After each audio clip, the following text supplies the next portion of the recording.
Hey everybody, welcome back to the show. Been having some heavy ones on here lately, right? And this week's no different. We got a two-part series with a former Delta Force operator who was on the Saddam Hussein raid, which eventually led to Saddam's execution, which is exactly what needed to happen to that human being. Please like, comment, subscribe to the channel. Please head over to Spotify and Apple Podcast. Leave us a review, subscribe there as well. And without further ado, ladies and gentlemen, please welcome Chris VanSant, former Delta operator, to the Shawn Ryan Show. Love you all. This is a heavy one, and it's important. A lot of history here. Enjoy it. One last thing. Merch, Gummy Bears, all that good stuff is about to be back in stock. We have a thing we call the Shawn Ryan Show newsletter. Go to the description, click the link below, sign up for the newsletter, because that's how you get notified when all this good stuff comes to the market. All right, love you guys. Cheers.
Chris VanSant, welcome to the show, man.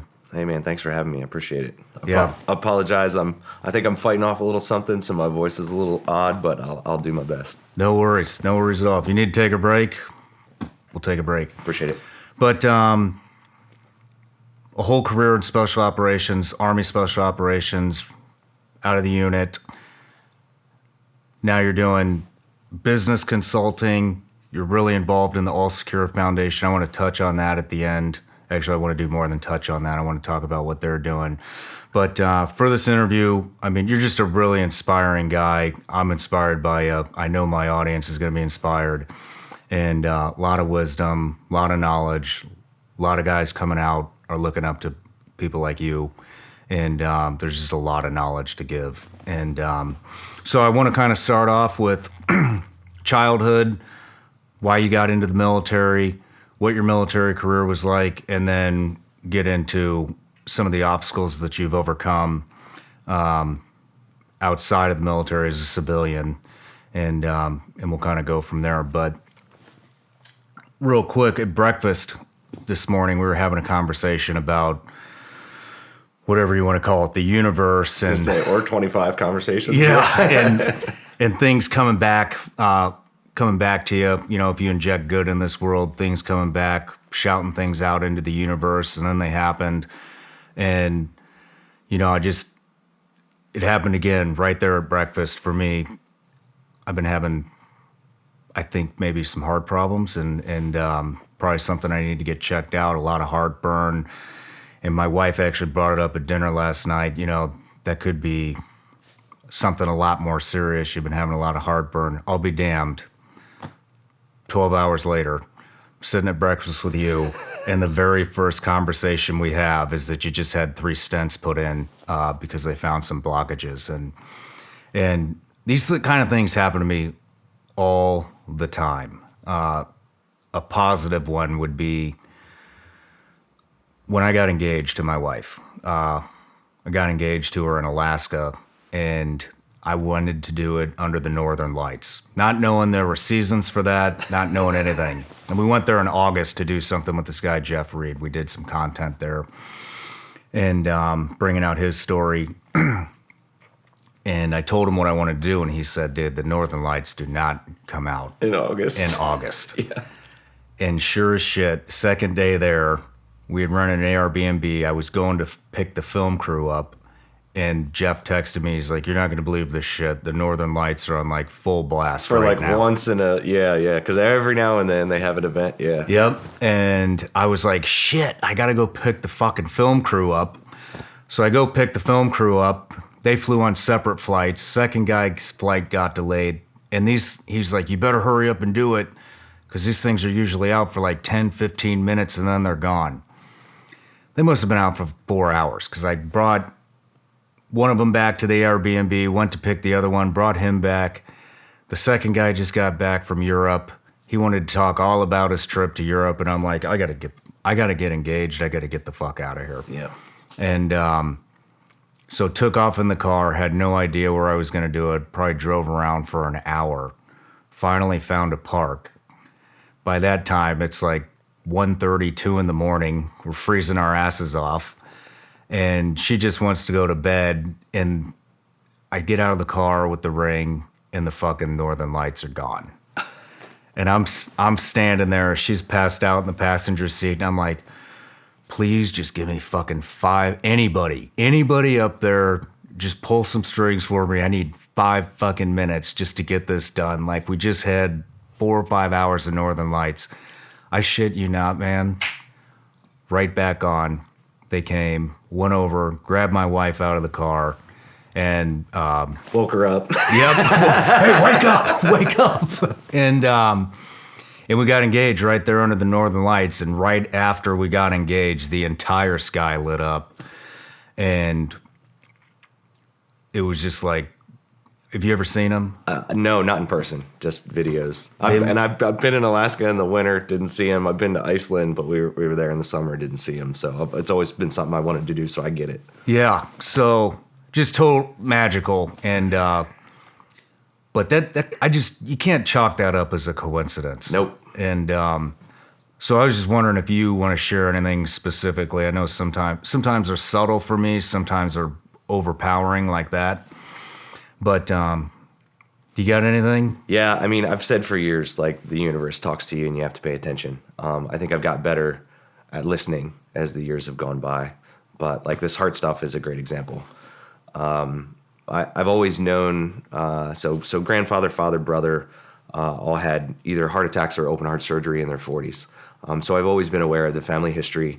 But like most guys, particularly guys from the community, you know, I've not been the best about, you know, like going to the doctor and taking care of myself. I sort of did what we had to do to remain deployable, or whatever they used to call it. But so now fast forward, you know, to post-career, when I got out of the service, I had some back-to-back blood tests that showed that my cholesterol was high. So I made an appointment, went to see a cardiologist. I was proactive.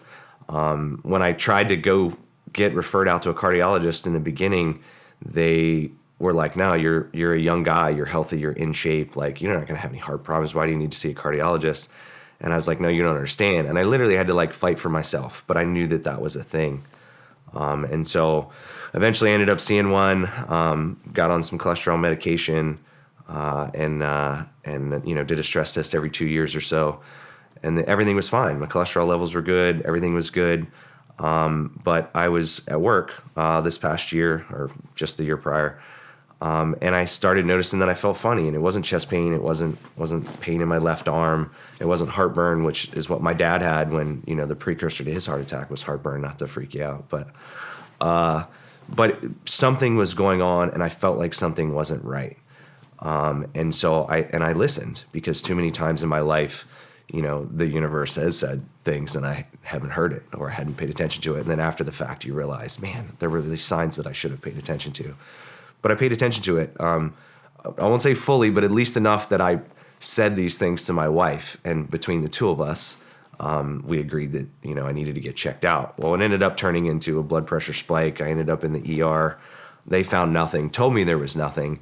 But, you know, the two of us both were like, we need to pay attention to what's going on. So we pressed the issue, went to see a cardiologist, ended up with a cardiac CT.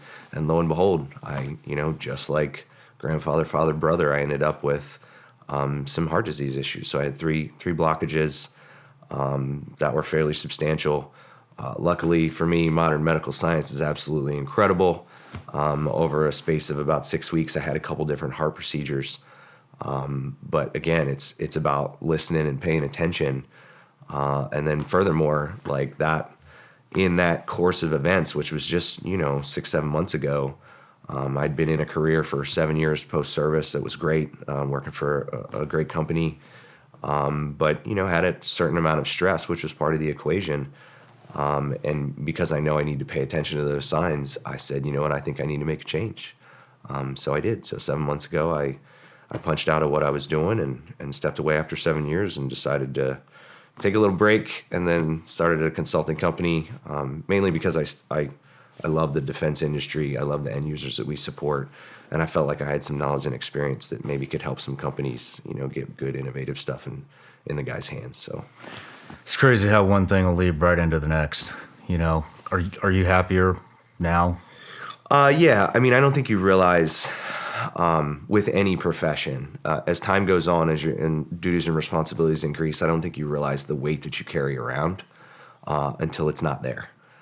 So, there was an inherent amount of stress that comes with growth and chasing the next thing as a company in the defense space. And, we went from a few people to a lot of people, and it just wore on me. I think it was time for a change. So yes, I did. I felt lighter almost instantly. And I'm sure there's a myriad of reasons that went into that. I don't even begin to try or understand all of them. But I know that I definitely felt better, and it was the right choice. Yeah. Well, every guest that comes on the show gets a present. So Sweet. Here's your gift. Thank you, sir. You got any guesses? It's heavy. It's got some weight to it. It's got some weight. Yeah. You want a hint? Yeah. I'll let you ask a question. One question. Yeah, one hint. Is it food? Yes. That's All right, real. you can ask another one. It's legal in all 50 states. Believe it or not. It's food, and it's legal in all 50 states. You'll see when you open it. Go ahead, rip it open. Why does legality of food have to be a thing?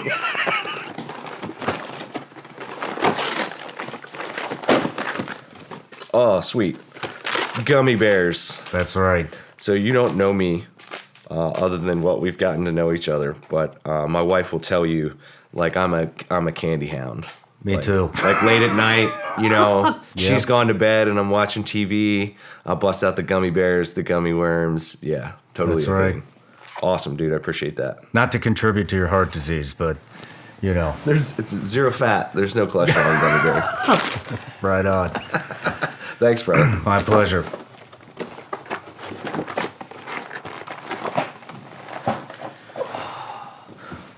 But, yeah, let's just dive right in. Let's start with childhood. Where'd you grow up? Yeah, I grew up in Dover, Delaware. The first state. A kind of a normal upbringing. I lived in the central part of the state, which is, a lot of rural farmland, small community, kind of everybody knows everybody. It's grown over the years, but it's still kind of the same. I can go home and go in the grocery store and see somebody I know, all these years later. Yeah, childhood divorce, but I say that for two reasons. One is to make people aware, but two, to say that, mine wasn't that bad. It had its moments, but both my parents remarried when I was fairly young. I think I was 8 or 9 years old by the time they'd both remarried, and I ended up with two other good sets of people in my life. My step-parents on both sides were every bit as much a part of my upbringing and my character and who I am as my mom and dad. Like, I say that as a positive. I think I had some fairly decent role models as a young kid growing up. So, yeah, played sports. Baseball was probably my primary thing. My dad was a college baseball coach at the time. I think I was competitive from a very young age. Were you good at it? Yeah, I was a good ball player.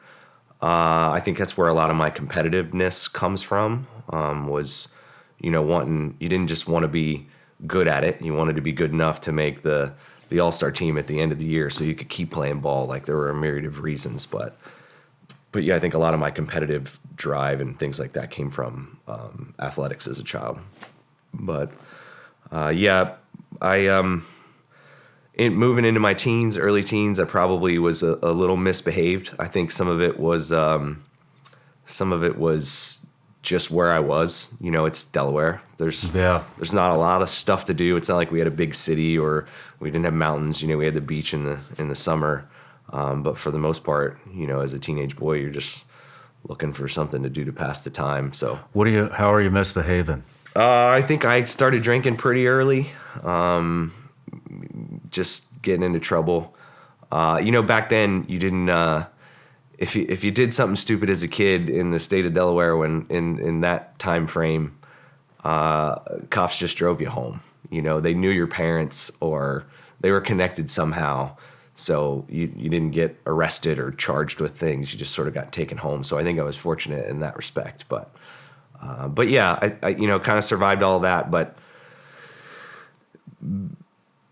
getting into a little bit of mischief and being a handful for my mom in particular, love you, Mom. I knew that I needed some structure in my life.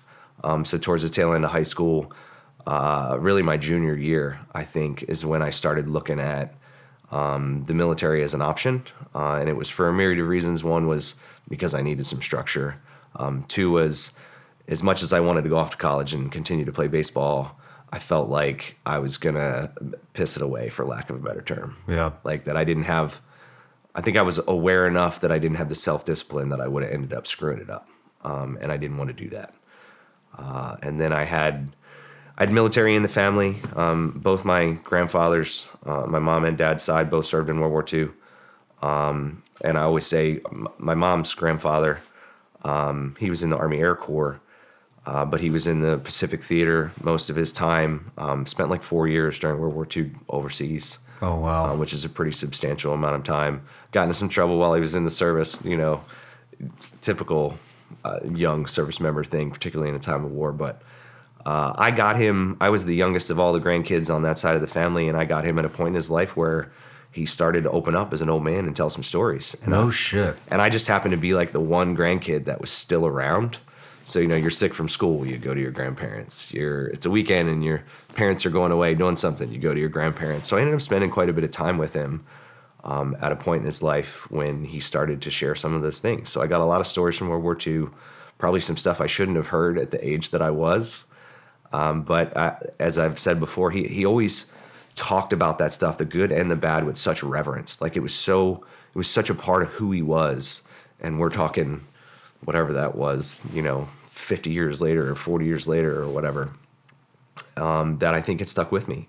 I think that pride of having served your country in a time of need, the people that were around him when he was in the service and what they meant to him, and his time spent, even though it led to some tough times afterwards, it was just so important to him. And I think that had an impact on me, and it's why I ended up in the Army. Did you have siblings? I did. I had an older brother. I do. I have an older brother that's 8 years older than me. So I sort of grew up like an only child, because, you know, by the time I was, I don't know, I guess I was 10 years old, my brother was moving on to college. So Interesting. And then my parents remarried, and then my father had another child, my half sister, with my stepmom, and she's almost 10 years younger than me. So big, widespread, 3 different people. My brother's awesome, but we're like, I think because of that spread, we are polar opposites. Like we're 2 just different people. No kidding. Yeah. I got a theory, but it seems like the majority of guys that wind up in some type of career in special operations are always the oldest. Oh, weird. But yeah, the majority of them from the people that I've interviewed are, but that makes sense. 8-year gap. You don't see a lot of close like siblings where the younger ones join. Yeah. But were you drawn to combat coming out of high school, or? I think I was. Nobody's ever asked me that. I don't know that I thought about it like that. Or maybe not combat. Were you drawn to being some type of a commando or at a high level? Oh, absolutely. Yeah. were. So, I mean, all jokes aside, we all laugh about this, but, you know, I grew up in the 80s. You know, there were some good movies back then. Yeah.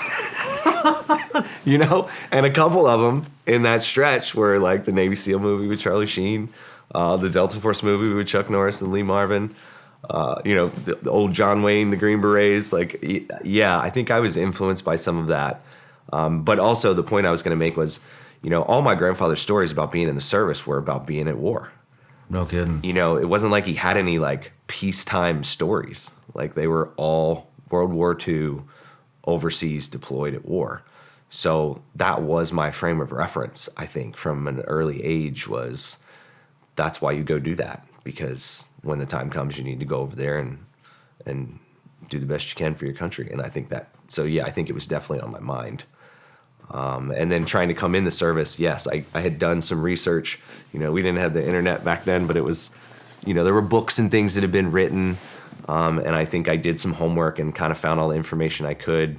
I had a buddy in school whose brother, I wouldn't say a buddy, but there's a guy that I knew that had a brother that was an Air Force combat controller. And so at one point, we were talking and I had expressed some interest in going in the service and he was telling me about this thing in the Air Force. And I was like, wow. And I was in Dover, Delaware, so it was an Air Force town. I'd never even thought about joining the Air Force. Like it just wasn't like I wanted to be a gun-toting, you know, infantryman or Airborne Ranger or whatever. But he gave me the, it was, you know, it was like that old dot matrix printed, but it was the CCT pipeline, the CCT and PJ pipeline and all the training that they go through. And I was like, wow, like that. Well, I get to jump out of planes and scuba dive and sniper school and like all these things. I was like, they do all that before they're even like assigned to a position. I knew nothing about it. I just saw all that stuff and I thought that's amazing. So yeah, I went through a process. I went to see basically every recruiter and had conversations with them and they were pretty entertaining. But I asked each one about its respective special operations and how do I get to that. And they were all kind of the same. It was like you have to pick a certain career field. And you can volunteer, and if you don't make it through initial training, like with the Navy, like if you don't make it through, then you go be whatever profession it is that you chose, blah, blah, blah, blah. And I was fairly disappointed with all of those questions and answers. And then kind of at the 11th hour, the Army, an Army recruiter, not the one I had originally talked to, sort of came out and grabbed me and said, you know, hey, I heard you talking and can I show you a video and give you some info? And he knew a little more about the Army Rangers. And so, yeah, I was hooked on a Army Ranger contract, knowing that was my path to special operations because that's what I wanted to do. Nice. How old were you when you joined? 17 when I originally signed up. 17? Yeah, but 18 by the time I went off to the service. Graduated high school in 95 and then went to basic training at the end of that summer. I had a job down the beach. I was an ocean lifeguard, so I wanted to get like my full nice summer in. I wanted to enjoy that last summer. I'll bet that was a rewarding experience. You know what? Still to this day, and anybody that's ever been there or been through like ocean lifeguard training or like rookie weeks or, you know, they do their own version of a hell week. And that was some of the hardest shit I've ever done. Really? As an in shape, and I was a skinny, wiry little dude, so like I could run and things like that, but I was a skinny guy. But rookie week lifeguard training to earn a spot on the beach patrol was one of the hardest physical things I've ever done. No shit. Swimming and running. I mean, it's probably a lot of what you guys do in buds, and I don't have that, you know, experience. But a lot of the things that I did in special operations and courses that I went to and selections that I went through. Yeah, I think part of the digging into how do I get through this was honestly some of those memories about how bad that 1 week of my life sucked when I was a kid. No shit. I wasn't expecting that at all. Yeah. I was referring to the women. Yeah. But well, it's probably the best job to have at the beach. I'll just say that. Yeah. But yeah, no, it was a good time. So I enjoyed that last summer I went in the service when I was 18, right after the end of that summer. What were your parents thinking about?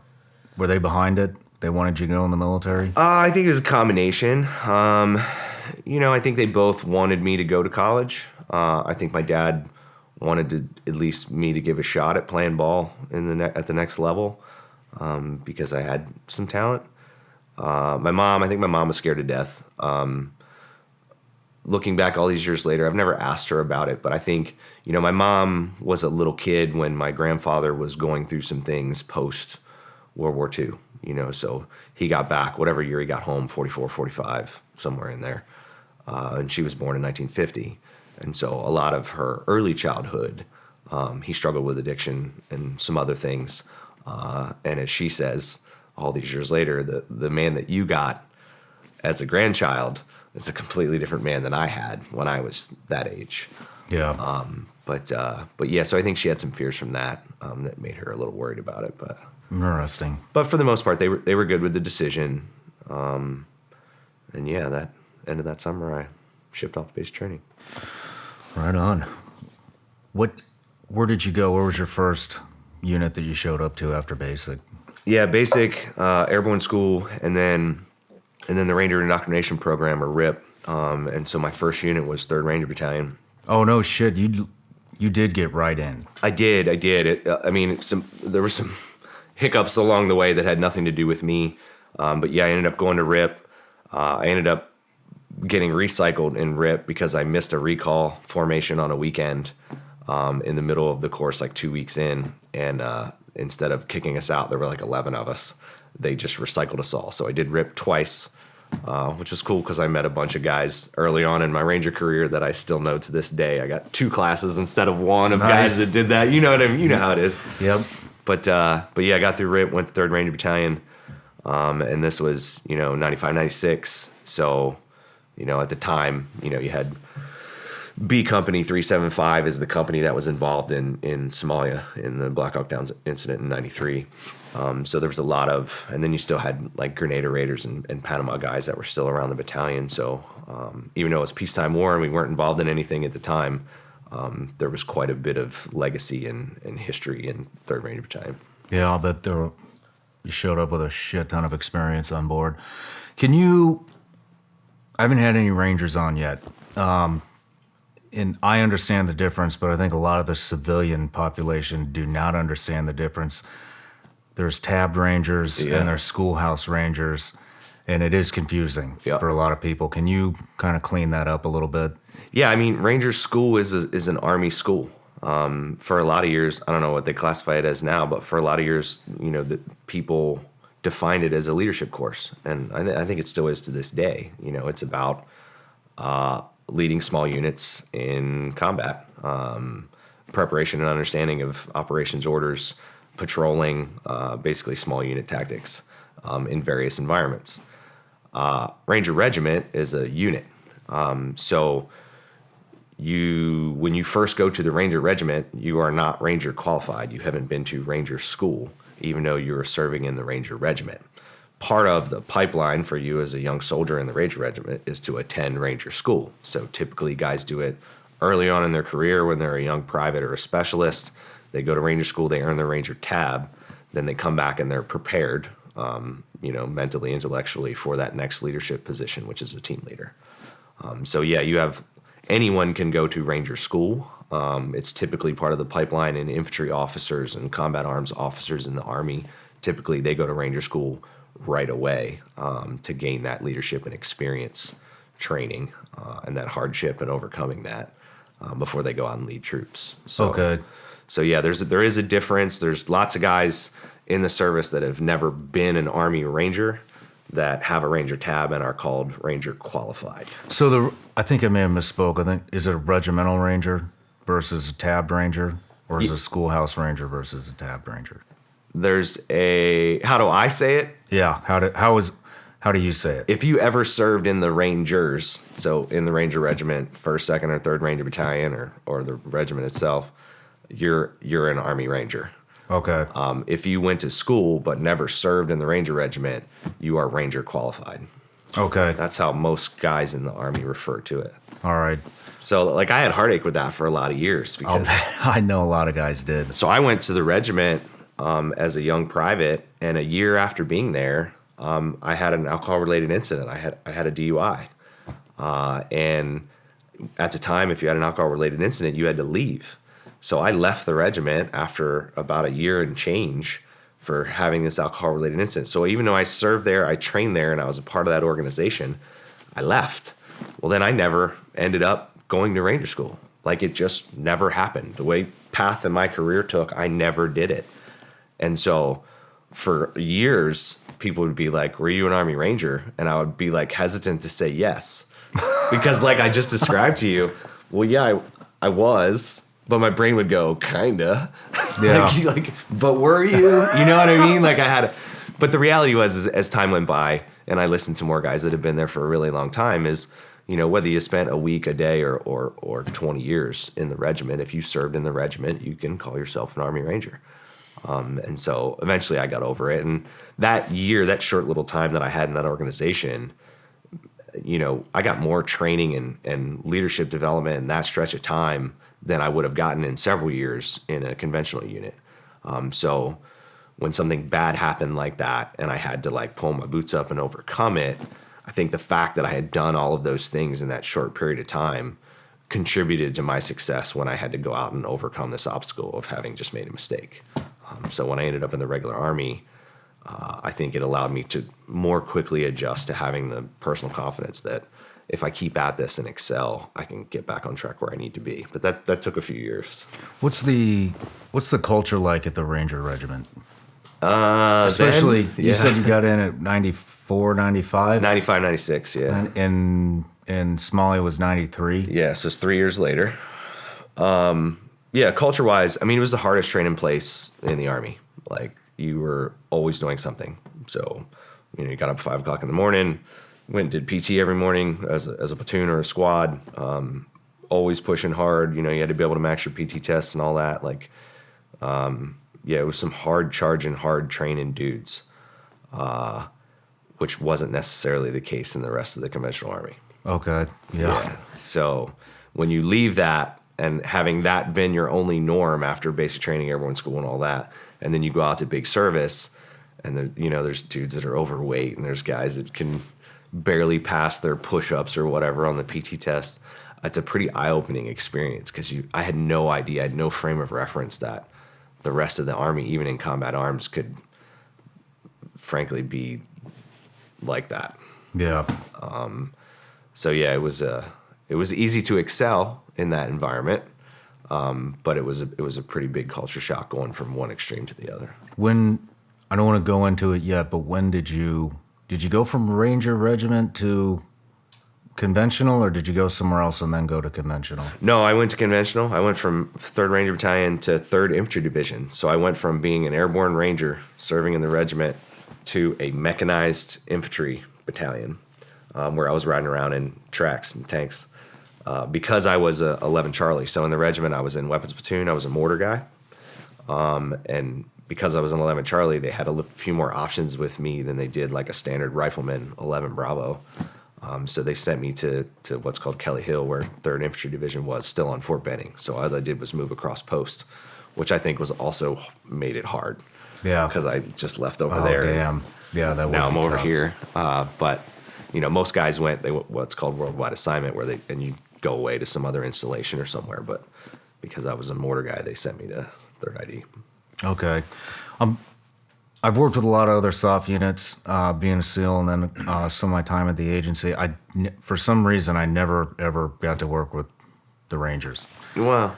So I'm interested in the culture because I don't know about it. When you get in there, you know, in a lot of soft units, the entire team's involved in mission planning and putting together target packages and all that kind of stuff, and everybody has their specific duties, and everybody is, I guess what I'm trying to say is all ideas are welcome to the table. Sure. You might get called a fool if you got a dumbass fucking idea, but Yeah.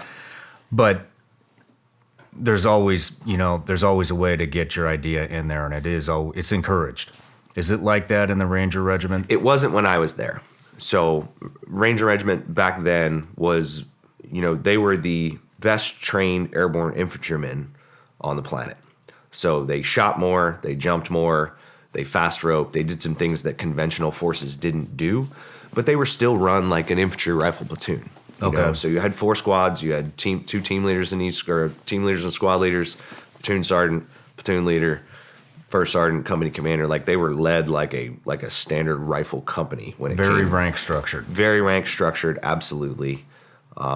Yeah, you had to earn your keep at the lower levels before you were, moved up the ranks and were a non-commissioned officer and in charge of people. But yeah, it was very much led like traditional, any rifle platoon anywhere in the Army. Okay. Yeah, nowadays, and they do a lot more than they ever used to. I would imagine it's still run relatively the same though, because regardless of the amount of training that you've received, you're still an 18-year-old kid. You're still a 19-year-old kid, and lack the combat and personal experience to make appropriate decisions. So I imagine they still run it mostly the same, even though they do a lot more things. Like CQB wasn't really a part of a lot of what Regiment did when I first got there. Now those guys are they're an extension of JSOC and hit targets on their own. And yeah, they're fully capable of doing all those things. Yeah, it seems like, everybody's done a lot of growing after 20 years of war. From the outside looking in to all these different units and interviewing guys, to me, it appears that the Ranger Regiment is the one that has probably grown the most professionally. And I guess coming from where they were pre 9/11 to where they are now, seems to me they've done the most changing as a whole unit. But would you agree with that? Everybody's evolved. I think what the Global War on Terror, what GWAT did was it got a lot of people doing basically direct action missions where that necessarily wasn't their previous profile. You know, as an example, you had, ODAs, you had Green Berets out there whose specialty is unconventional warfare and buy through and with stuff, using and training indigenous forces to achieve an objective, amongst a bunch of other things. But, they were doing DA, they were doing raids and assaults, and yeah, sure, maybe with some indige at some point, but they were also doing them unilaterally. Like that happened because of GWAT and so many missions and op tempo and all that stuff. And I think it happened across the SOF community. Yeah.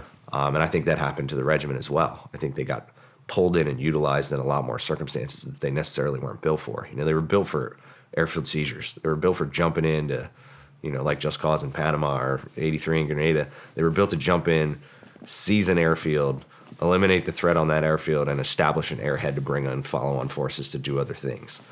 Or quick reaction stuff or whatever. What they morphed into was an independent assault force that had a capability equivalent to most special operations units. So I personally don't think it was the correct thing, but I think it's just what happened because we were so busy. Yeah. So they definitely grew and expanded, in my opinion. When later on in my career, I watched how we utilized the Ranger Regiment go from utilizing them in support of us to utilizing them as another action arm so that we could do more things at a time. Oh.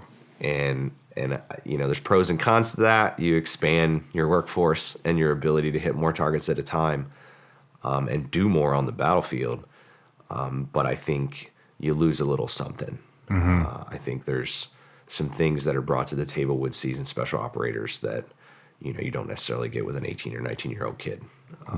It's probably, and I don't know because I don't have the experience, but it's probably similar in the SEAL community. You have the SEAL community, which is guys from 18 or 19 to the end of their career, but then you have SEAL Team 6, which is, more seasoned SEALs that have been there, done that, and learned from those experiences. And I'm sure there's some huge differences between the two. Absolutely.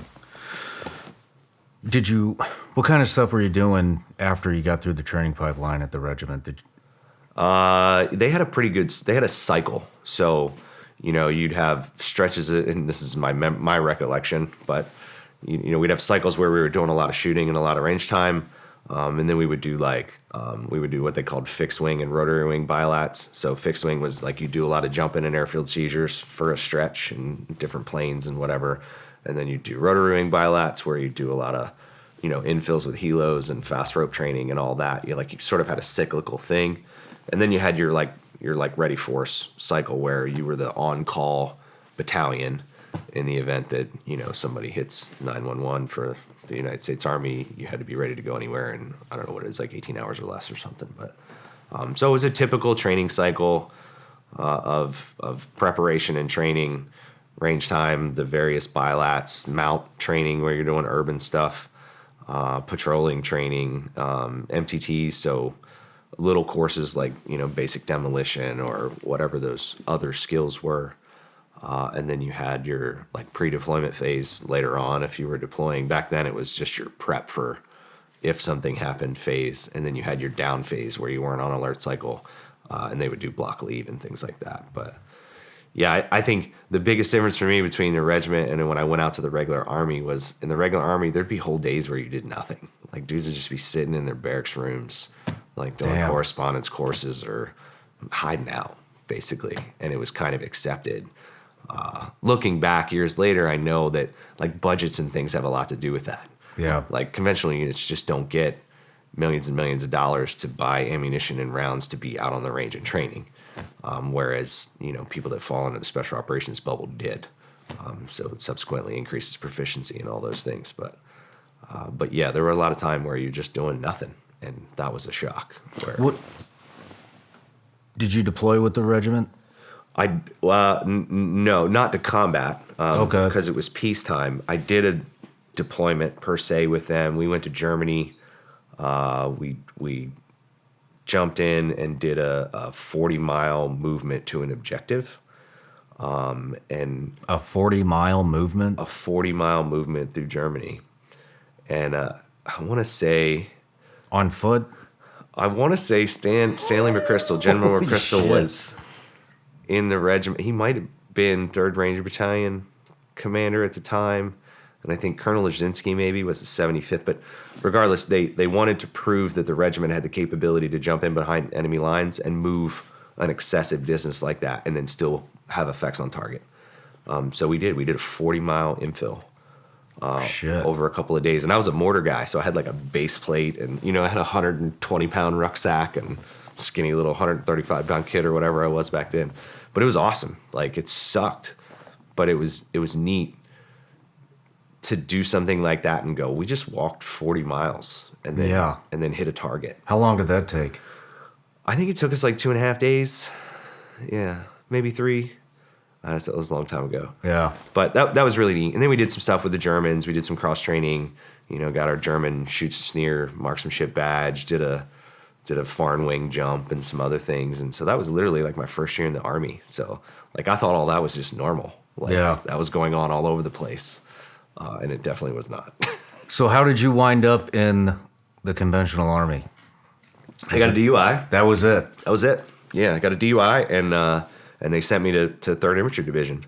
And yeah, so next thing you know, I'm a mechanized infantryman. Instead of jumping out of planes, I'm riding around in a tank. Holy shit. How did that feel when you got the word, hey, you're done here, it's over? Pretty awful. When it happened, my section started, my mortar section started at the time. So the E6 that was in charge of the mortar section, he got a DUI the same night.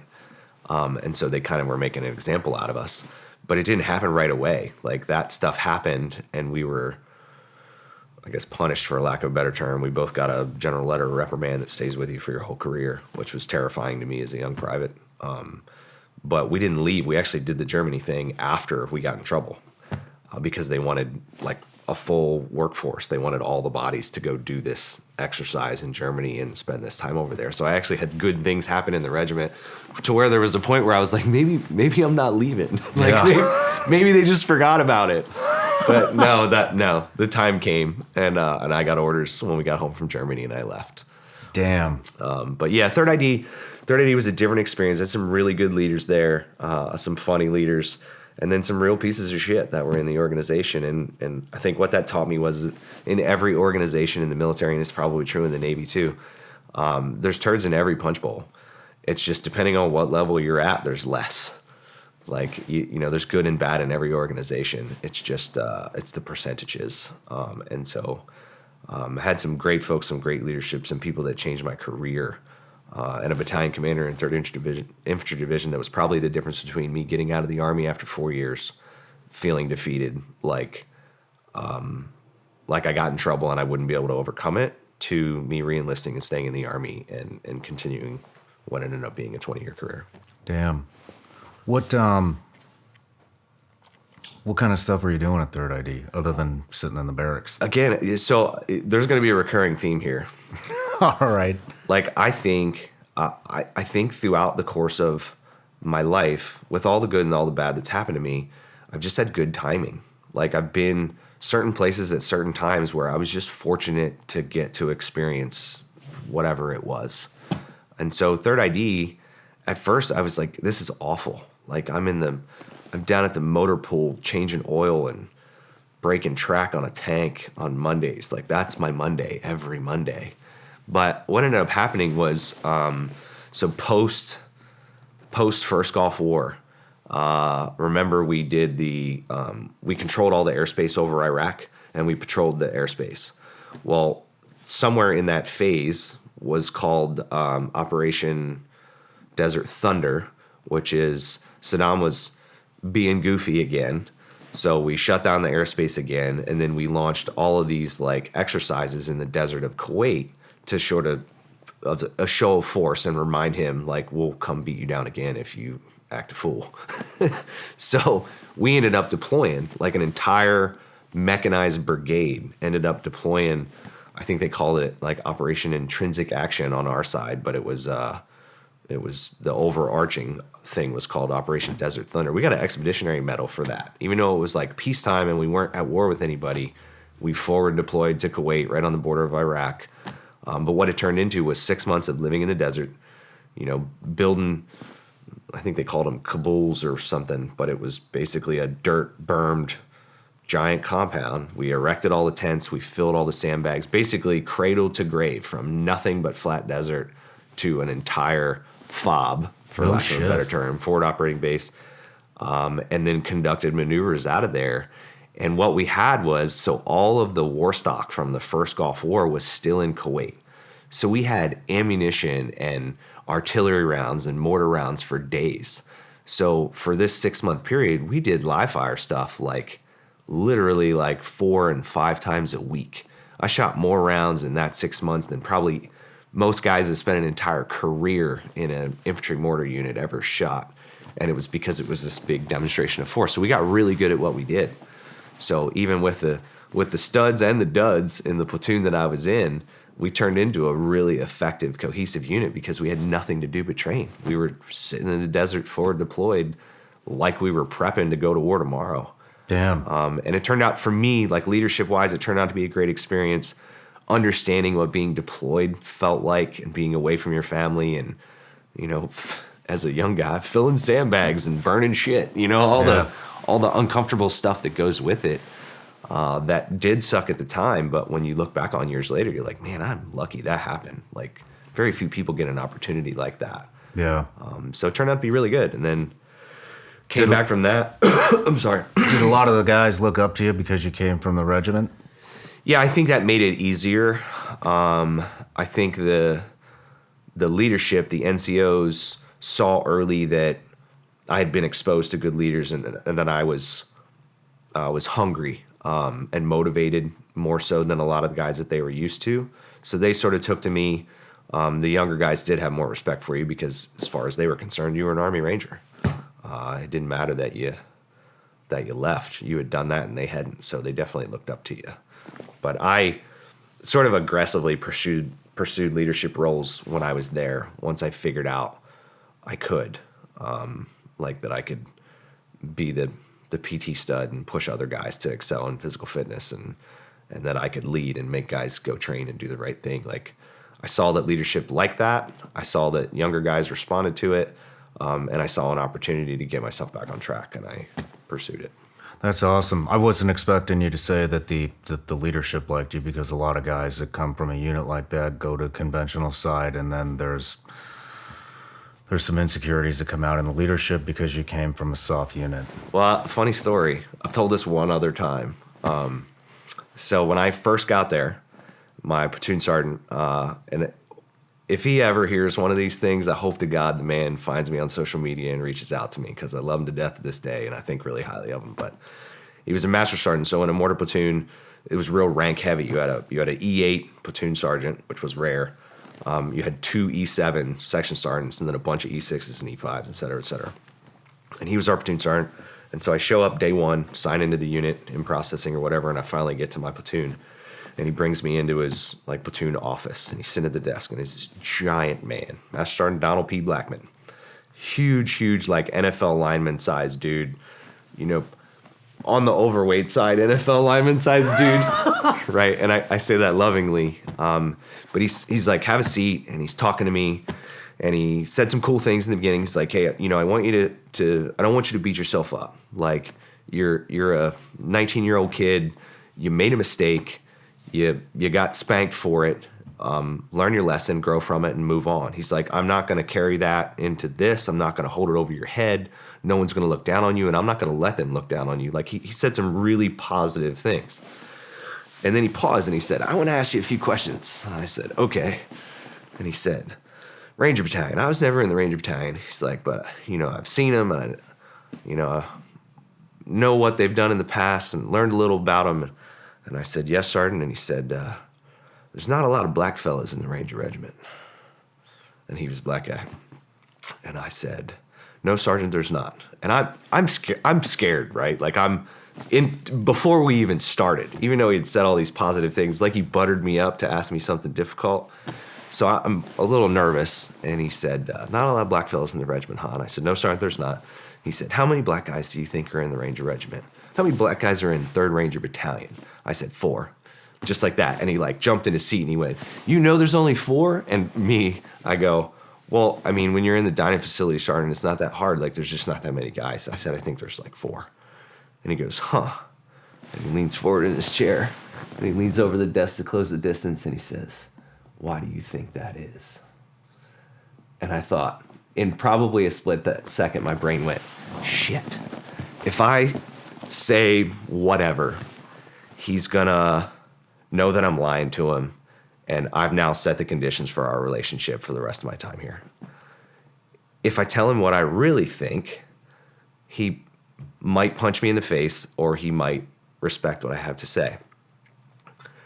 And so I rolled the dice, and I said, I'm just gonna tell him the truth, or at least what I really think to be the truth. Remember, I was an ocean lifeguard. And I said, honestly, Sergeant, I think it's because black guys have trouble passing the swim test.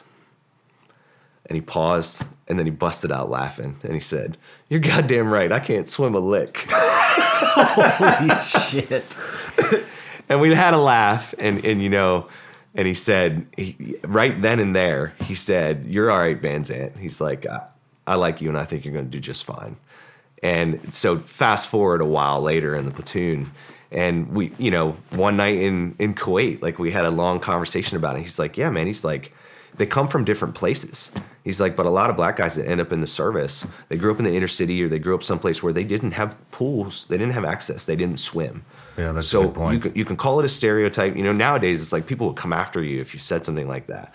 There was nothing racist or anything in any of that. It was matter of fact, and it was true to the regiment and in a lot of units. And I think they came up with ways to combat that. Like, yeah, you know what? We do have some people that grow up and don't swim, so let's afford them an opportunity to learn and to practice so they can be successful in some of those courses, and they're not limited by their background or experience prior service.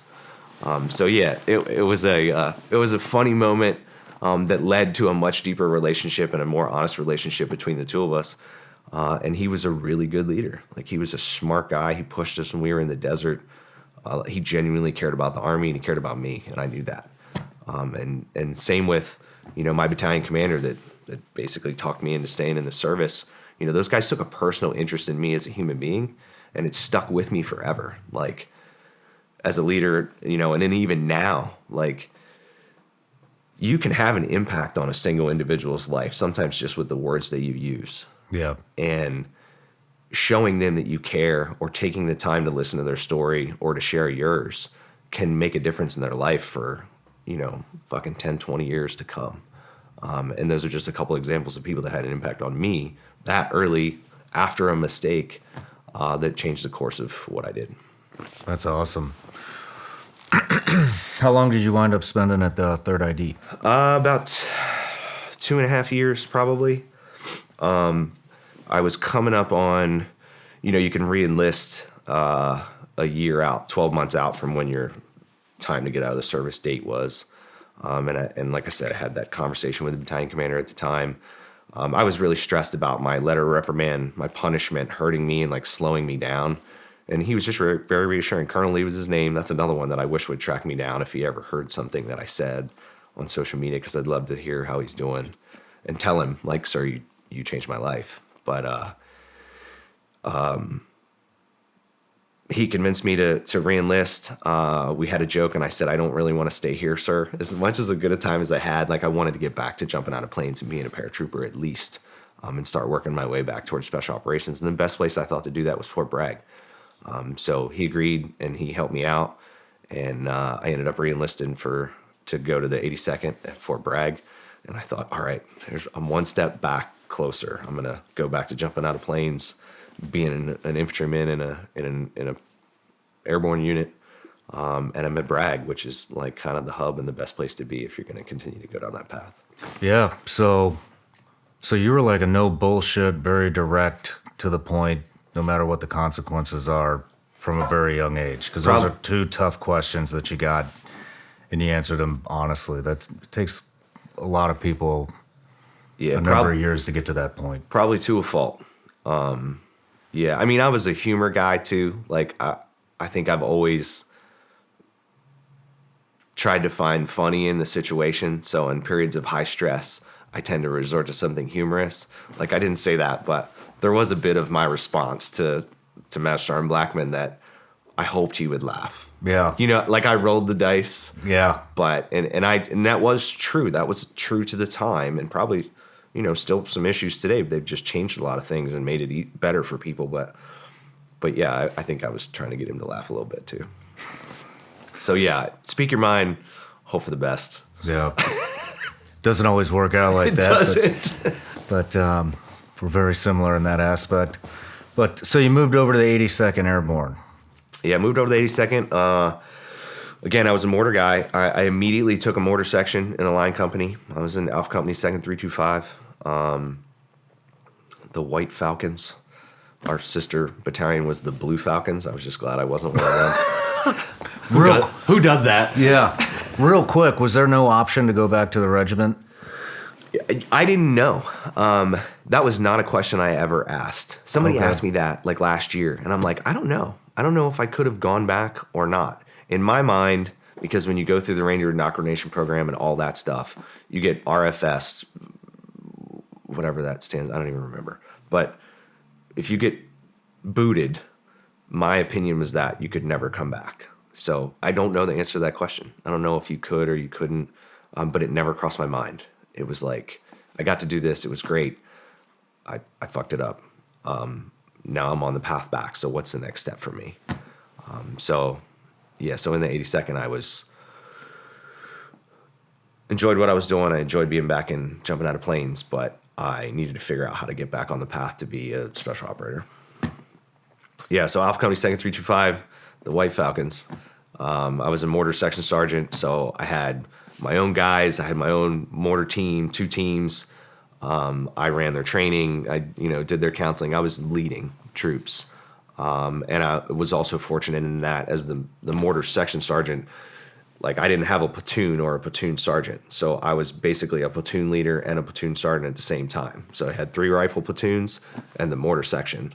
So I would be in meetings, the platoon sergeant, the NCO, non-commissioned officer related meetings, but then I would also have to go to the officer meetings with the company commander, the first sergeant, and all the lieutenants that ran the platoons.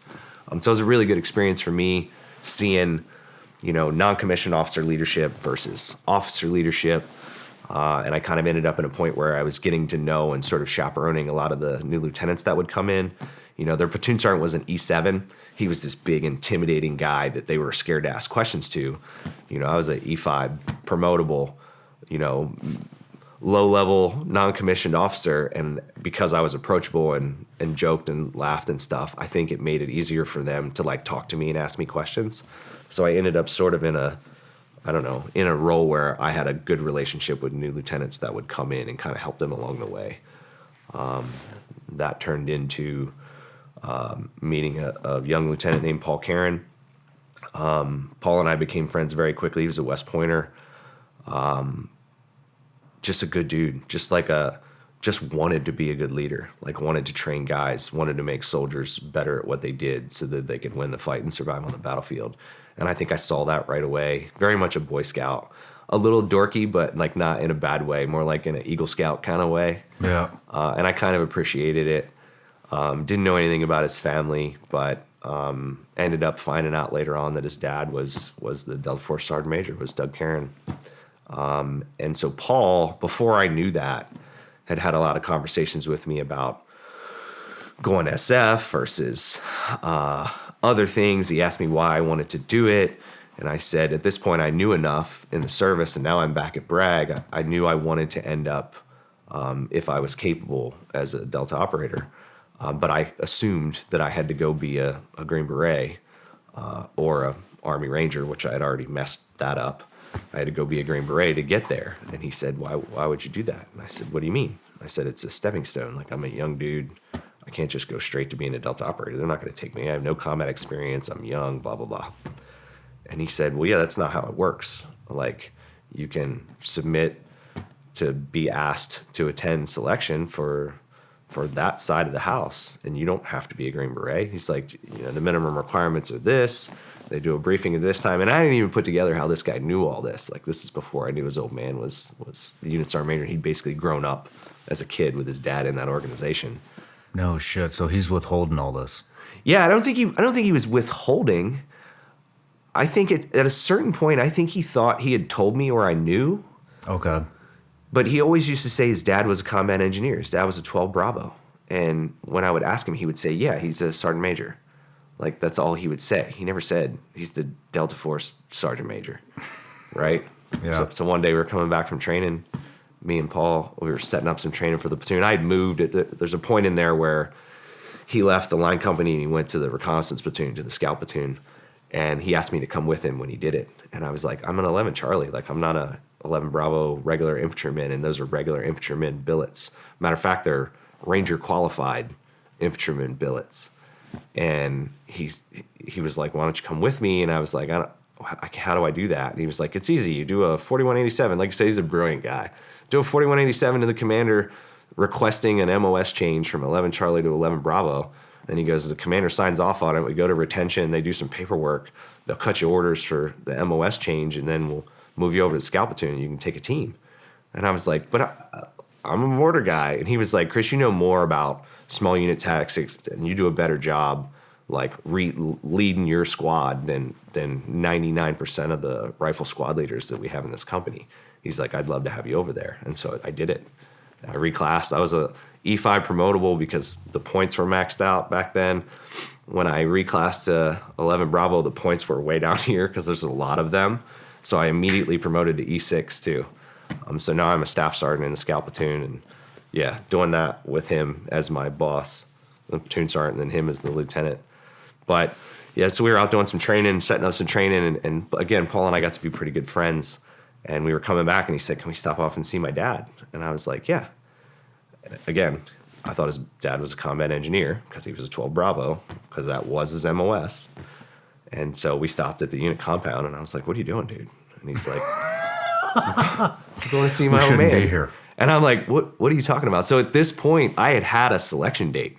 Like I had. You already had a selection I had date. submitted my packet. They had accepted it and asked me to attend selection.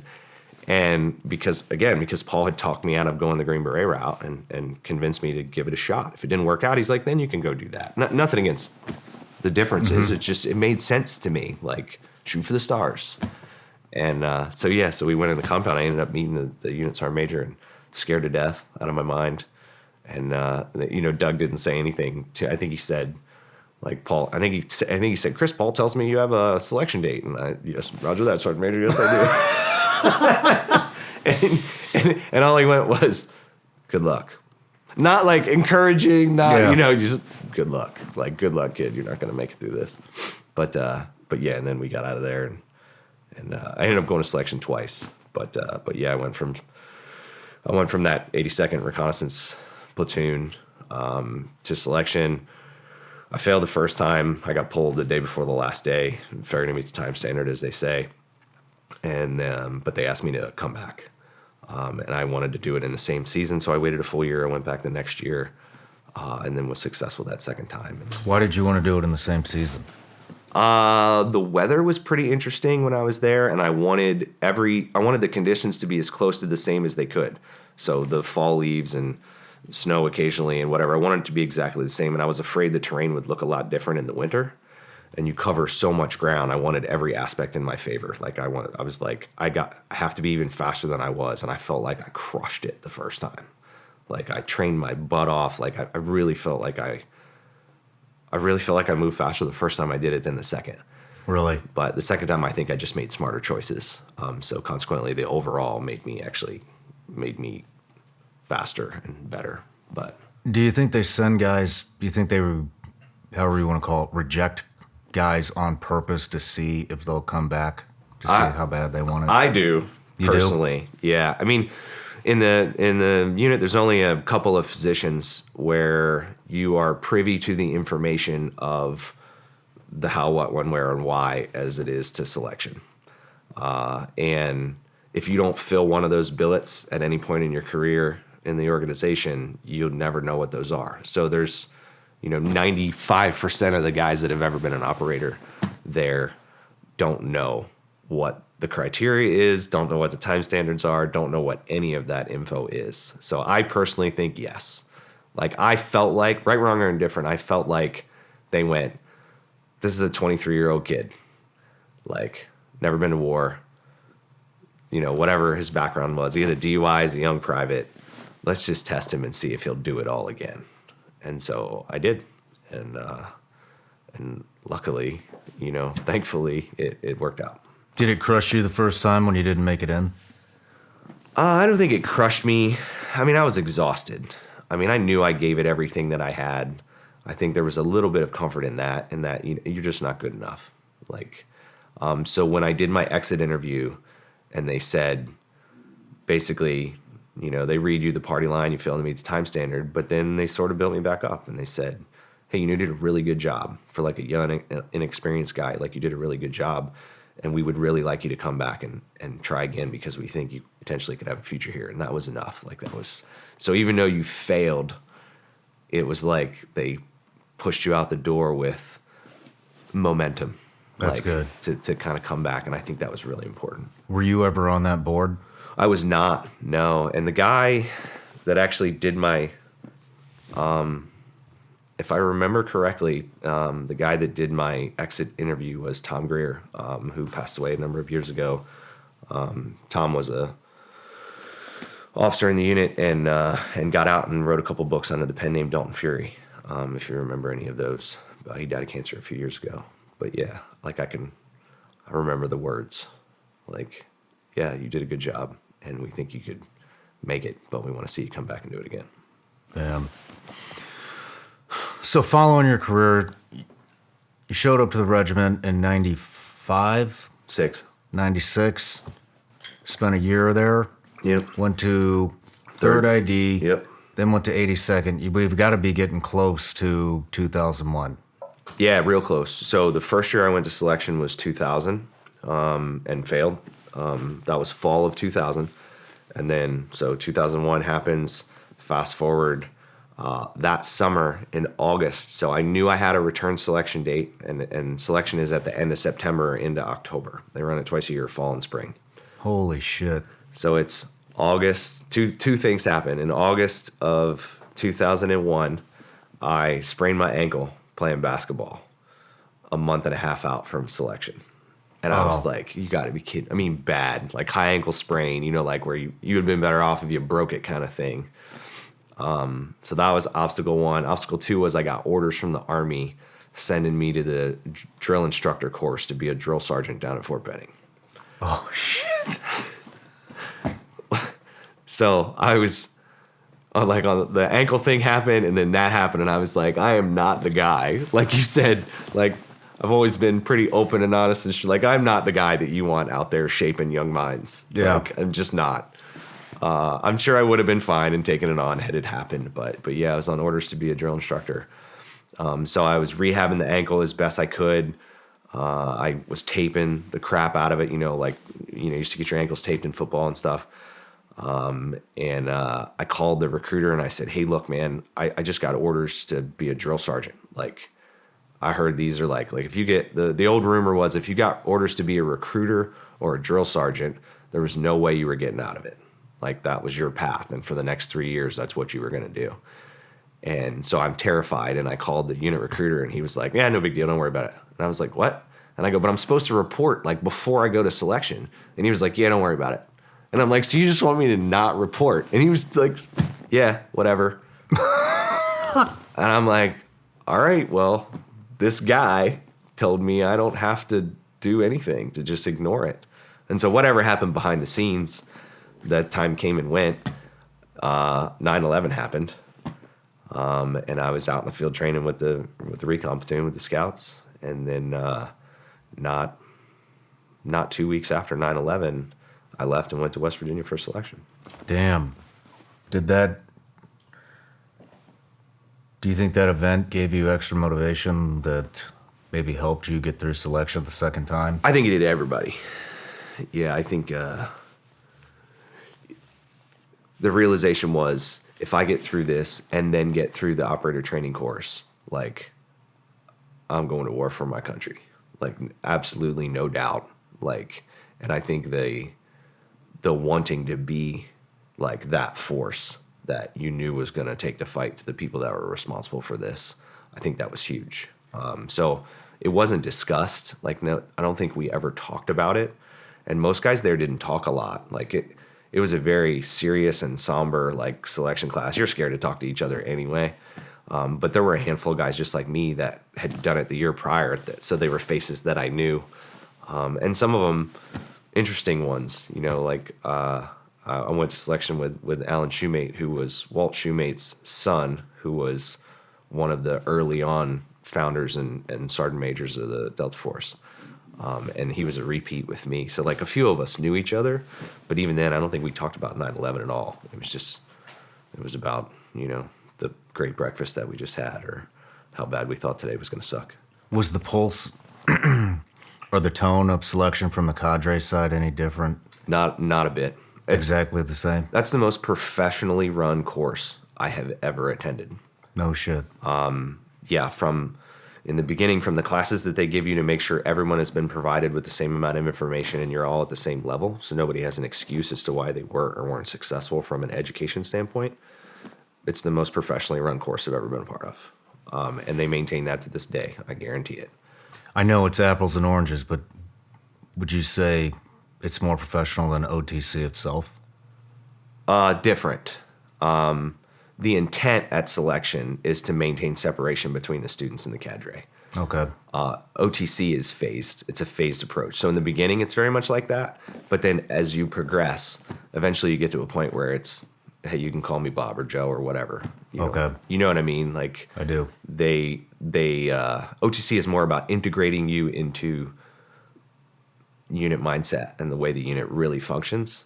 So by the time you get to the end, it's a little more like what it's going to feel like in squadron than when you first started. Okay. If that makes sense. It does.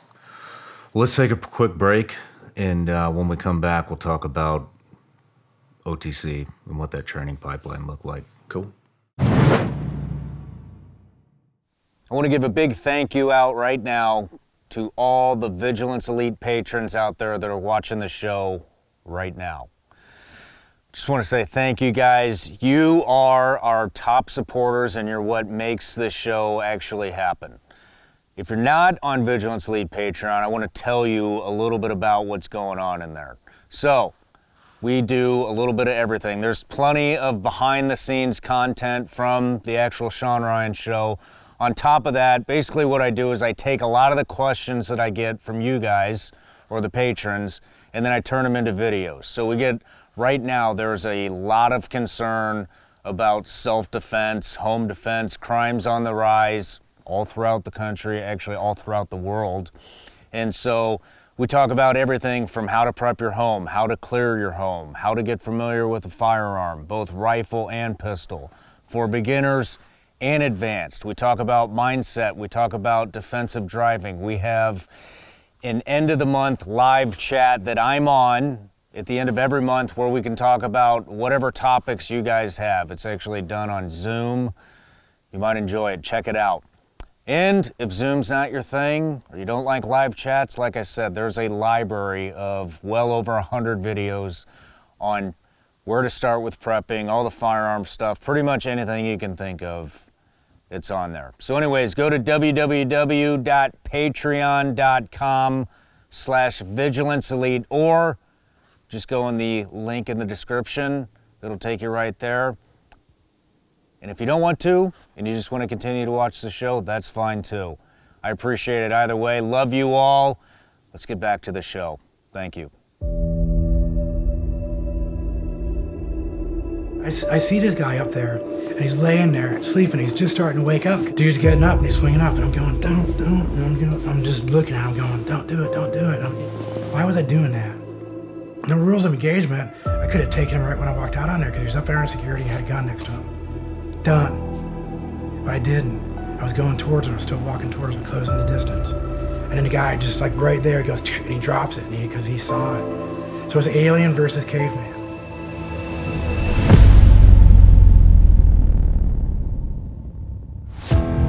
We are sexual beings. And so a problem that a lot of religions do is they crush sexuality down to a point when they cause problems. And I think that's part of what happened to me. I was within a religious institution where sexuality was forbidden. It was like, you don't even say the word. I'm gonna start living a little right now and trying to figure out who I am. And part of the figure out who I am was part of that isolation. Always wanted to be my sister as a kid, just like I said. The Iron Man suit. I did a lot of really good projects. I went in a lot of rabbit holes, you know? And then for whatever reason, I don't know how it happened, but I talked about the Iron Man project. Chris, you could call a lot of people idiots after what I've just heard you talk about. And so that's when I started going into the ancient times. Like, you're not gonna tell me the sky is blue. I wanna know why it's blue. To give these puberty blockers out is a prison data from all those pedos. That's what they're using? Yeah. Can I ask if you're attracted to women? I'm not. You're not? No. And you fell in love with Kristen? Mm-hmm.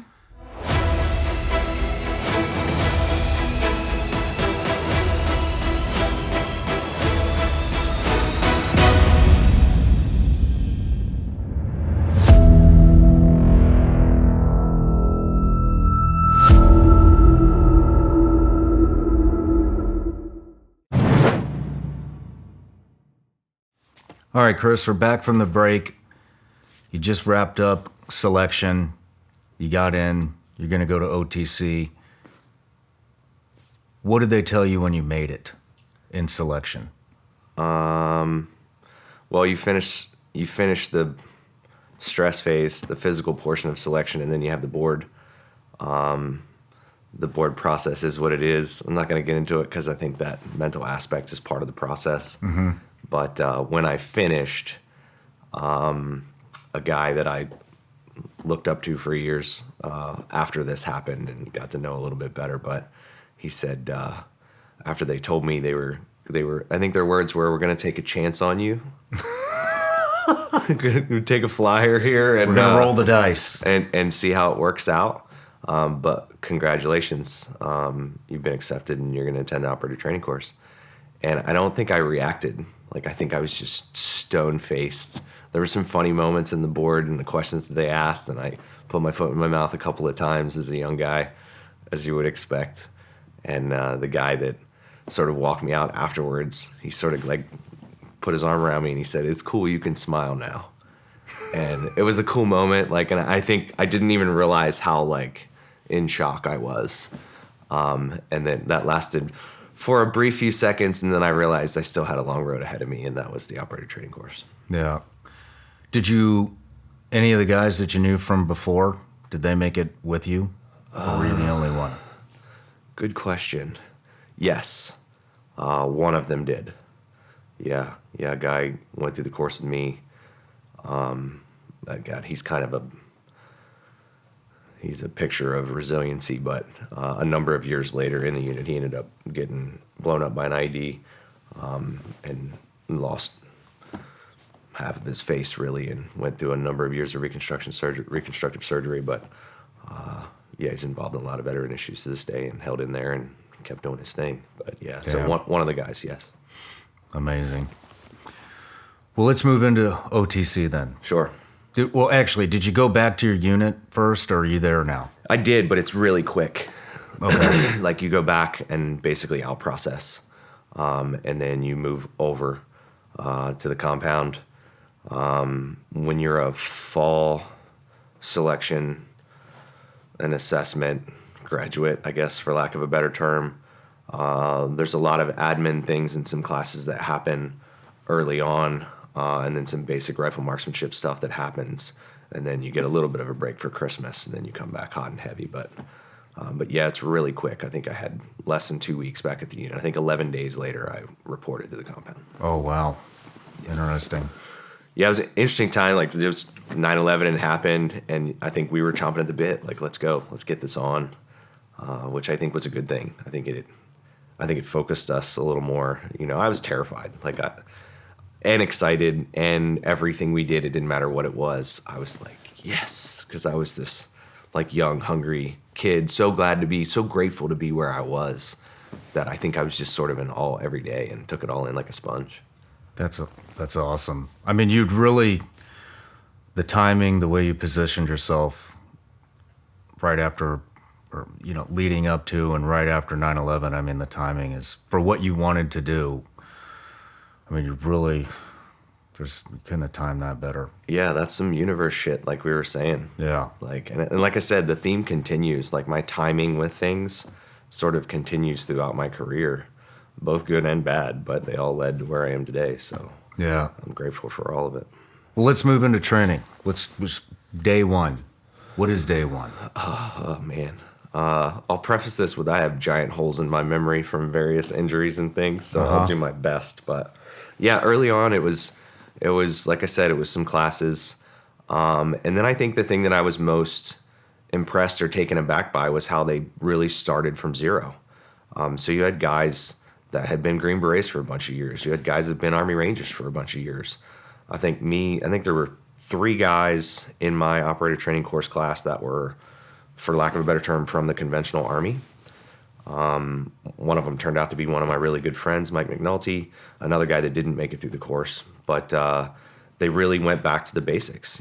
Literal basic rifle marksmanship is where we started out. So on a known distance range, laying on the ground, rotating between, you're a guy on the line taking slow aim fire shots and working on the fundamentals of marksmanship, to the guy down in the tunnel, lifting the target and putting the pasties on it, lowering the target. They really went back to square one and started with the basics and went through a block of instruction like you had never shot a firearm before. And it was professional, it was organized, and I felt like I was actually being taught.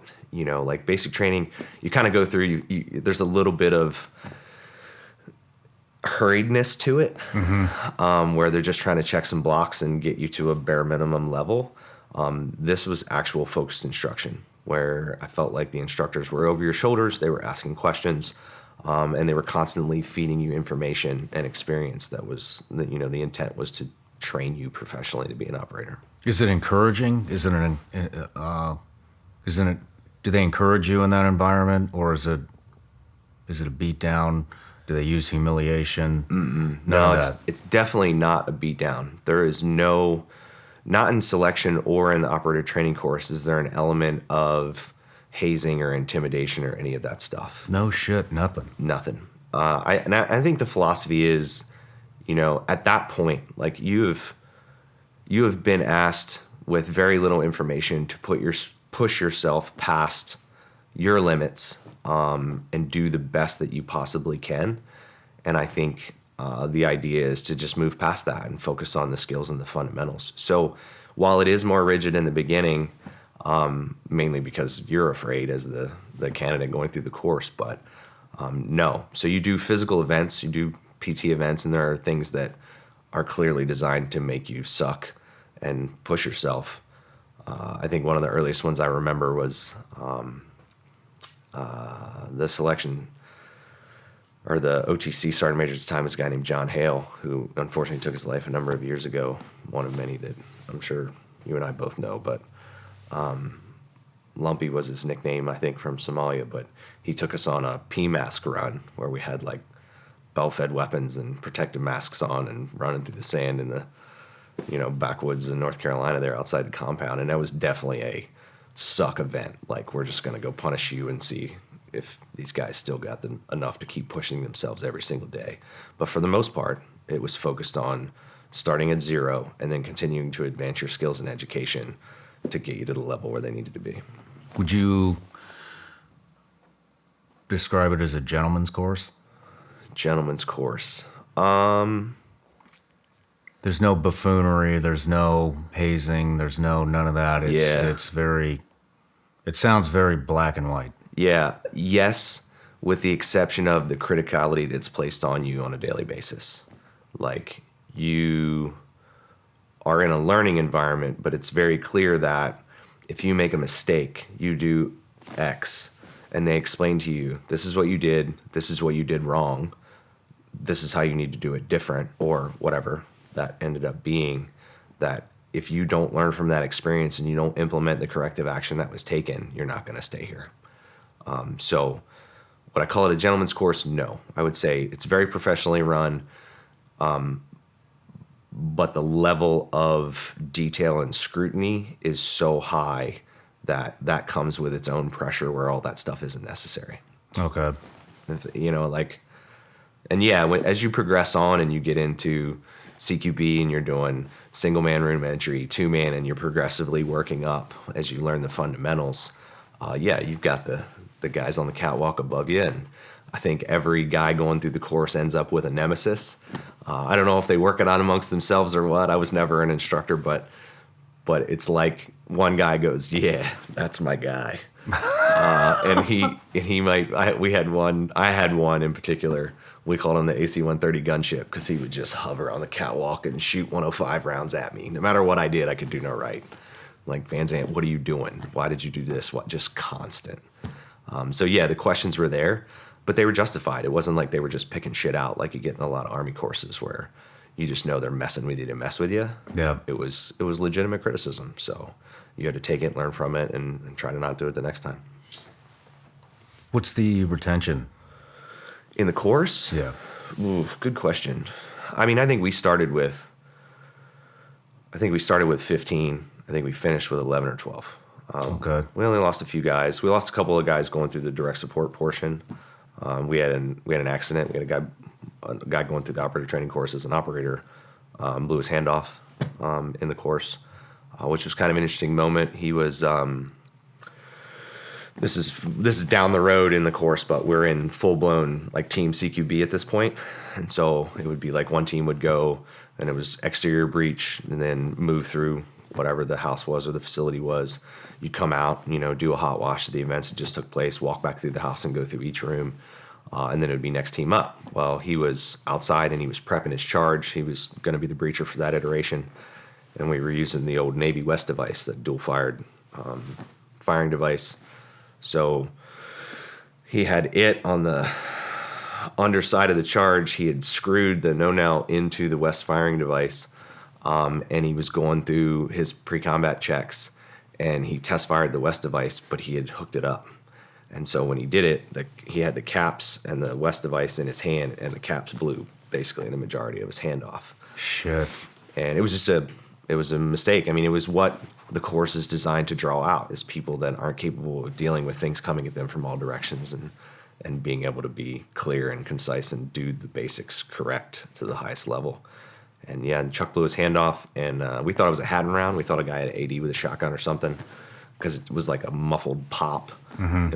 It wasn't super loud because it was just two blasting caps detonating.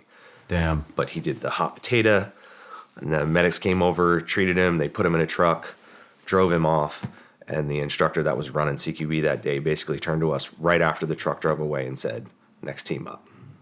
Damn. And like I've told that story for years because it imprinted on me. It was like, okay, yup, accidents happen. We need to talk about what just happened and why, you know, a hot wash and AAR, but our job is to train and prepare for combat, and that's our focus. So we're going back to it. And we did right then and there. It wasn't like they halted training. You know, if that happened in the conventional army, the day is over. Yeah. Like the range is shut down. Like nothing is going on after that. There's an investigation. Like, nope, we went within minutes. We went right back to the next team up. Explosive breach, external entry, CQB through the house. Shit. For those listening that don't understand that, so when Chris is saying that the hand got blown off by a blasting cap is basically about the size of a Bic pen. Yeah. About half the size of a Bic pen.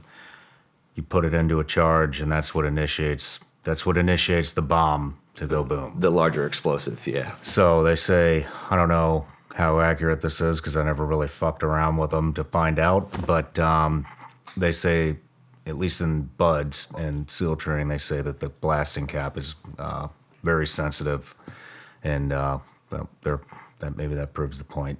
You know? Yeah. But it doesn't take a lot to set them off. It's funny the things that happen. Like that happened, again, when I was a baby, for lack of a better term, going through the course. But I breached for a really long time. When I actually got to the teams, you know, I breached for almost 3.5 years in combat, which you're not really supposed to do for that long. And that's a whole story I'm sure we'll talk about later. But it made me very conscious of everything that I was doing and very methodical as a breacher. And I think it was important to me being successful as a breacher later on. So, yeah, even from all the bad always comes something good. And I think it made all of us better operators. Where do you think if you started with roughly 15, graduated with roughly 10, 11, where do most guys, and then you spent a lot of time over there, where do you think most guys get caught up in OTC, in that training pipeline? Complex environment. I think when you have so many things coming at you, like CQB is the most, as you know, like it's the most complex of all combat-related environments. You've got stuff going on in different rooms. You've got people coming from different angles. You know, the unit is always taught multiple entry CQB, so you've got where are the good guys, where are the bad guys. When you shoot at a target, you got to know what's in front of, what's at, and what's behind my target. You've got stuff overhead. You've got stuff in your ears. You've got flashbangs. You've got door charges. It's just so many things going on at one time that I think it's just too much for some guys. And they might be able to get away with it for a little bit, but eventually it catches up to them. And I think whiteout is the right term, but whatever. It's basically just too much information for a guy to process and make sound decisions. And I think that's the dominant thing that gets guys. Is that towards the end? I think we lost one kind of midway that just couldn't cut it. Yeah, most of them were toward the end. And then, you go to a board at the end of OTC again, which is basically where your overall performance is assessed throughout the entire course. You can get dropped at any point along the way, but the board kind of looks at your overall performance and then takes input from all the instructors on your personality and demeanor and things like that. And squadron leadership makes decisions, and they basically pick onesies and twosies and try to figure out where the best fit for a guy is. Because like any organization, kind of each squadron within that organization has a little bit different vibe, different personality. So I've always felt like they did a really good job with guys ending up where they're supposed to be. Yeah. At least I felt that way. I felt like where I went was absolutely the right choice for me. I've heard you talk about the competitive culture within the unit. And listening to your OTC experience and a couple other people's OTC experience, I could be totally off on this, but I don't hear a lot of competitiveness happening in training. Am I correct on that? No. No? I mean, there is a level of camaraderie, I think, in the course because you're all going through the same things and you're in teams. So you definitely pull together with your teammates. Okay. Like Shawn and I are on the same team in OTC. Like I want Shawn to be successful. Shawn being successful means I'm successful. So there's an inherent camaraderie and unity that comes within that team environment. Between the teams, definitely competitive. Okay. They want to be faster. They want to be better. In my particular case, way late in the operator training course, they busted it all up. So I was very used to and very comfortable with the other 3 guys on my team going through the course, and we were getting very good at what we were doing as we advanced in skill set. And I was the baby on the team. I had 3 Green Berets, 3 seasoned Green Berets were my OTC teammates for the first 3 quarters of it. And then late in the game, they blew up the teams and they switched us all up. And I ended up on a completely different team with completely different set of guys. And I don't know if like they just did it to like me, like they put me on another team and it was the same 3 core guys and now me. And I had to integrate into that. Or, you know, like if it was certain guys that they did that to, or if it was just in general, they just wanted to bust it up and change it up and see how guys reacted to it. But that took a minute because we had been so competitive with that other team, you know, because we're all alphas, you're like, I don't even like that dude. Like, you know, he's too cocky. He's whatever. And one of them turned out to be a good friend of mine years later, but I thought that about one of the guys on the team that I went to. It's like, he's a cocky shit. Like, he was from Regiment. He's just one of those people. And you meet a lot of those guys in that world that they're just good at everything, and it kind of pisses you off. You know what I mean? Like I'm struggling every day, like just to be enough to keep going. Like that's how I always felt. And then you look at some guys, and you get to know them years later, and you find out that that's not true. That they were having those same mental struggles that you were. Yeah. But from an outsider looking in, maybe they're a little older, maybe they've done a little more, maybe they handle a little better, whatever.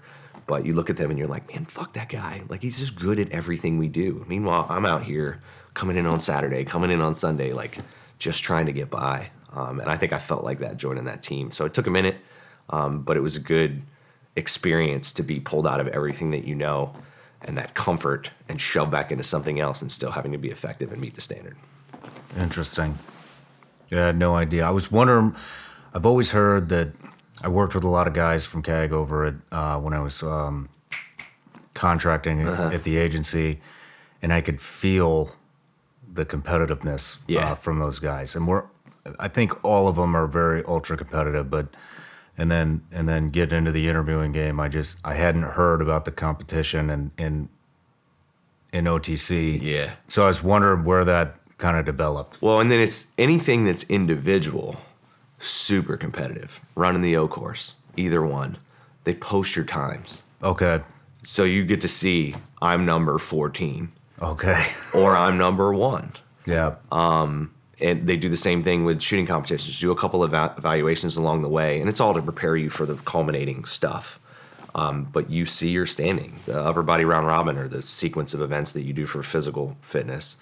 And it's changed. I don't even know what they do now. They do a bunch of different shit. But then it was like 10 or 11 events, and they had a metric in each one of those, and then an overall encompassing score. So not only did they post how you did in each one of those individual metrics, but they posted your overall score. And they racked and stacked you as a class, and they did that periodically. And so, yeah, it was very competitive when it came to that kind of stuff. Did you guys do peer evaluations? Ooh. I don't know. I honestly don't remember, Shawn. Okay. We did counseling once a month where you had a cadre member that was like your team's lead guy, and he would counsel you on, sustains, improves, whatever. I don't think we did peers. Okay. Yeah. Interesting. And maybe I don't remember because I went through the SFQ course eventually too, later on, which is weird, and peers were a huge part of that. But I don't think we did. Okay. Yeah, not that I remember. Interesting. I'm sure somebody that listens to this will comment in and go, yes, you do, or no, you don't, and how do you not remember that? But that's whatever, man. Yeah. That's one thing that always kept me in check. We did that in BUDS. We did that in SQT. We did that at the team. And having an instructor evaluate, that's heavy. Having your fucking team evaluate. We did it, I think it was in BUDS. I just want the top 5 guys and the bottom 5 guys and the reason why you placed them there. And I've been in the bottom and I've been in the top. Yeah. And that's fucking humbling. Well, I always just wanted to finish in the middle somewhere. Yeah. In any one of those things. Like, I had some strengths. Like, I could run. I was one of the top 2 fastest guys in the class. So I had, like, me and another dude used to battle out for second place. There was another guy who was a former Navy diver. who was an ultra marathoner and held the Badwater record for some years. Nice. Here in the U.S. Mike is a fucking outstanding human being, but we were always 1 and 2, so I had some strengths, like shooting wise. Like I was a speed guy. I was good anytime I didn't have to like sit there and think about it. That's why I was never like a long gun or a long range shooter guy. So all the fast drills with rifle, I did well at. All the fast stuff with pistol, I did well at. You put me on a 25 meter range, slow fire with a 45, good God. You know, and I got better. Thank God people are good at teaching. But I just, whatever it was, man, I would get in my head and I'd be at the bottom of the pack, and it was terrifying. Like, so I was always just shooting to kind of be middle of the road going through the course, yeah. I understand that. 45, were you guys using 45? Yeah, we learned on 45s then. No shit. Yeah. I think they've switched to 9mm, but I'm not sure. 1911s? Yeah, 1911s. Nice. Yeah, we Caspian 45s then. Yeah, I mean, great guns. Loved it to death. I'm glad that I learned on a full frame 45 because I think you understood the fundamentals of mechanics better, and it made you better at shooting everything else because everything else, frankly, was just easier. Yeah. But yeah. I wouldn't have thought of that. Good stuff. Also, Delta is the only unit that I know of, especially in the Tier 1 side of the house, that, I mean, they recruit from everywhere. They don't care. As far as I know, I'd heard you say that there are minimum requirements to try out, but it doesn't sound like the requirements are very high. You can come from, correct me if I'm wrong, anywhere in the military, Navy, Marine Corps, Army, Air Force, Coast Guard. That's never happened to my knowledge, but maybe you can. I don't know. But I always found that interesting because everywhere else there's a pipeline to get into, even with regular soft. Sure. You know, in most organizations. Did you find that? I mean, what are your thoughts on that? And why do you think they do that? Why do I think they allow you to come from anywhere? Yeah. You know, at the end of the day, your individual drive, your personal traits, your attributes, the way your mind works, I think are really what make the difference between a competent and solid operator and a guy that can't do the job. I think with the right mindset and the right individual, you can teach a monkey to shoot. It's just repetitive action. It's practice. It's over and over and over again. But a guy has to have the drive and the motivation. He has to have that personal thing inside him that makes him want to work that hard and be receptive to that training. So I think yes. From that perspective, I think you get pulling guys from all walks of life, for lack of a better term, I think gives you perspective from so many different angles, and they're all bringing something different to the table. And I had experiences with it later on in my career where I was working joint service stuff, where I was working with an Air Force guy or a SEAL or whatever. And there were things in their background and experience that they brought to the table that I had no clue about. Mm-hmm. And because of that influence and that input, it made us collectively even better. So I think that was the unit philosophy early was, hey man, a guy might be a vehicle mechanic, but he has the aptitude and the drive and the intelligence to be trained to do all these other things.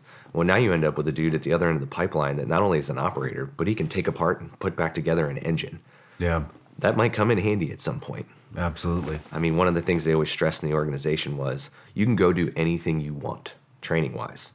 If you can dream it up and you want to go do it, you want to learn it, whatever it is, all you have to do is explain how it's going to make you a better operator. And we will support it, fund it, and send you to that training.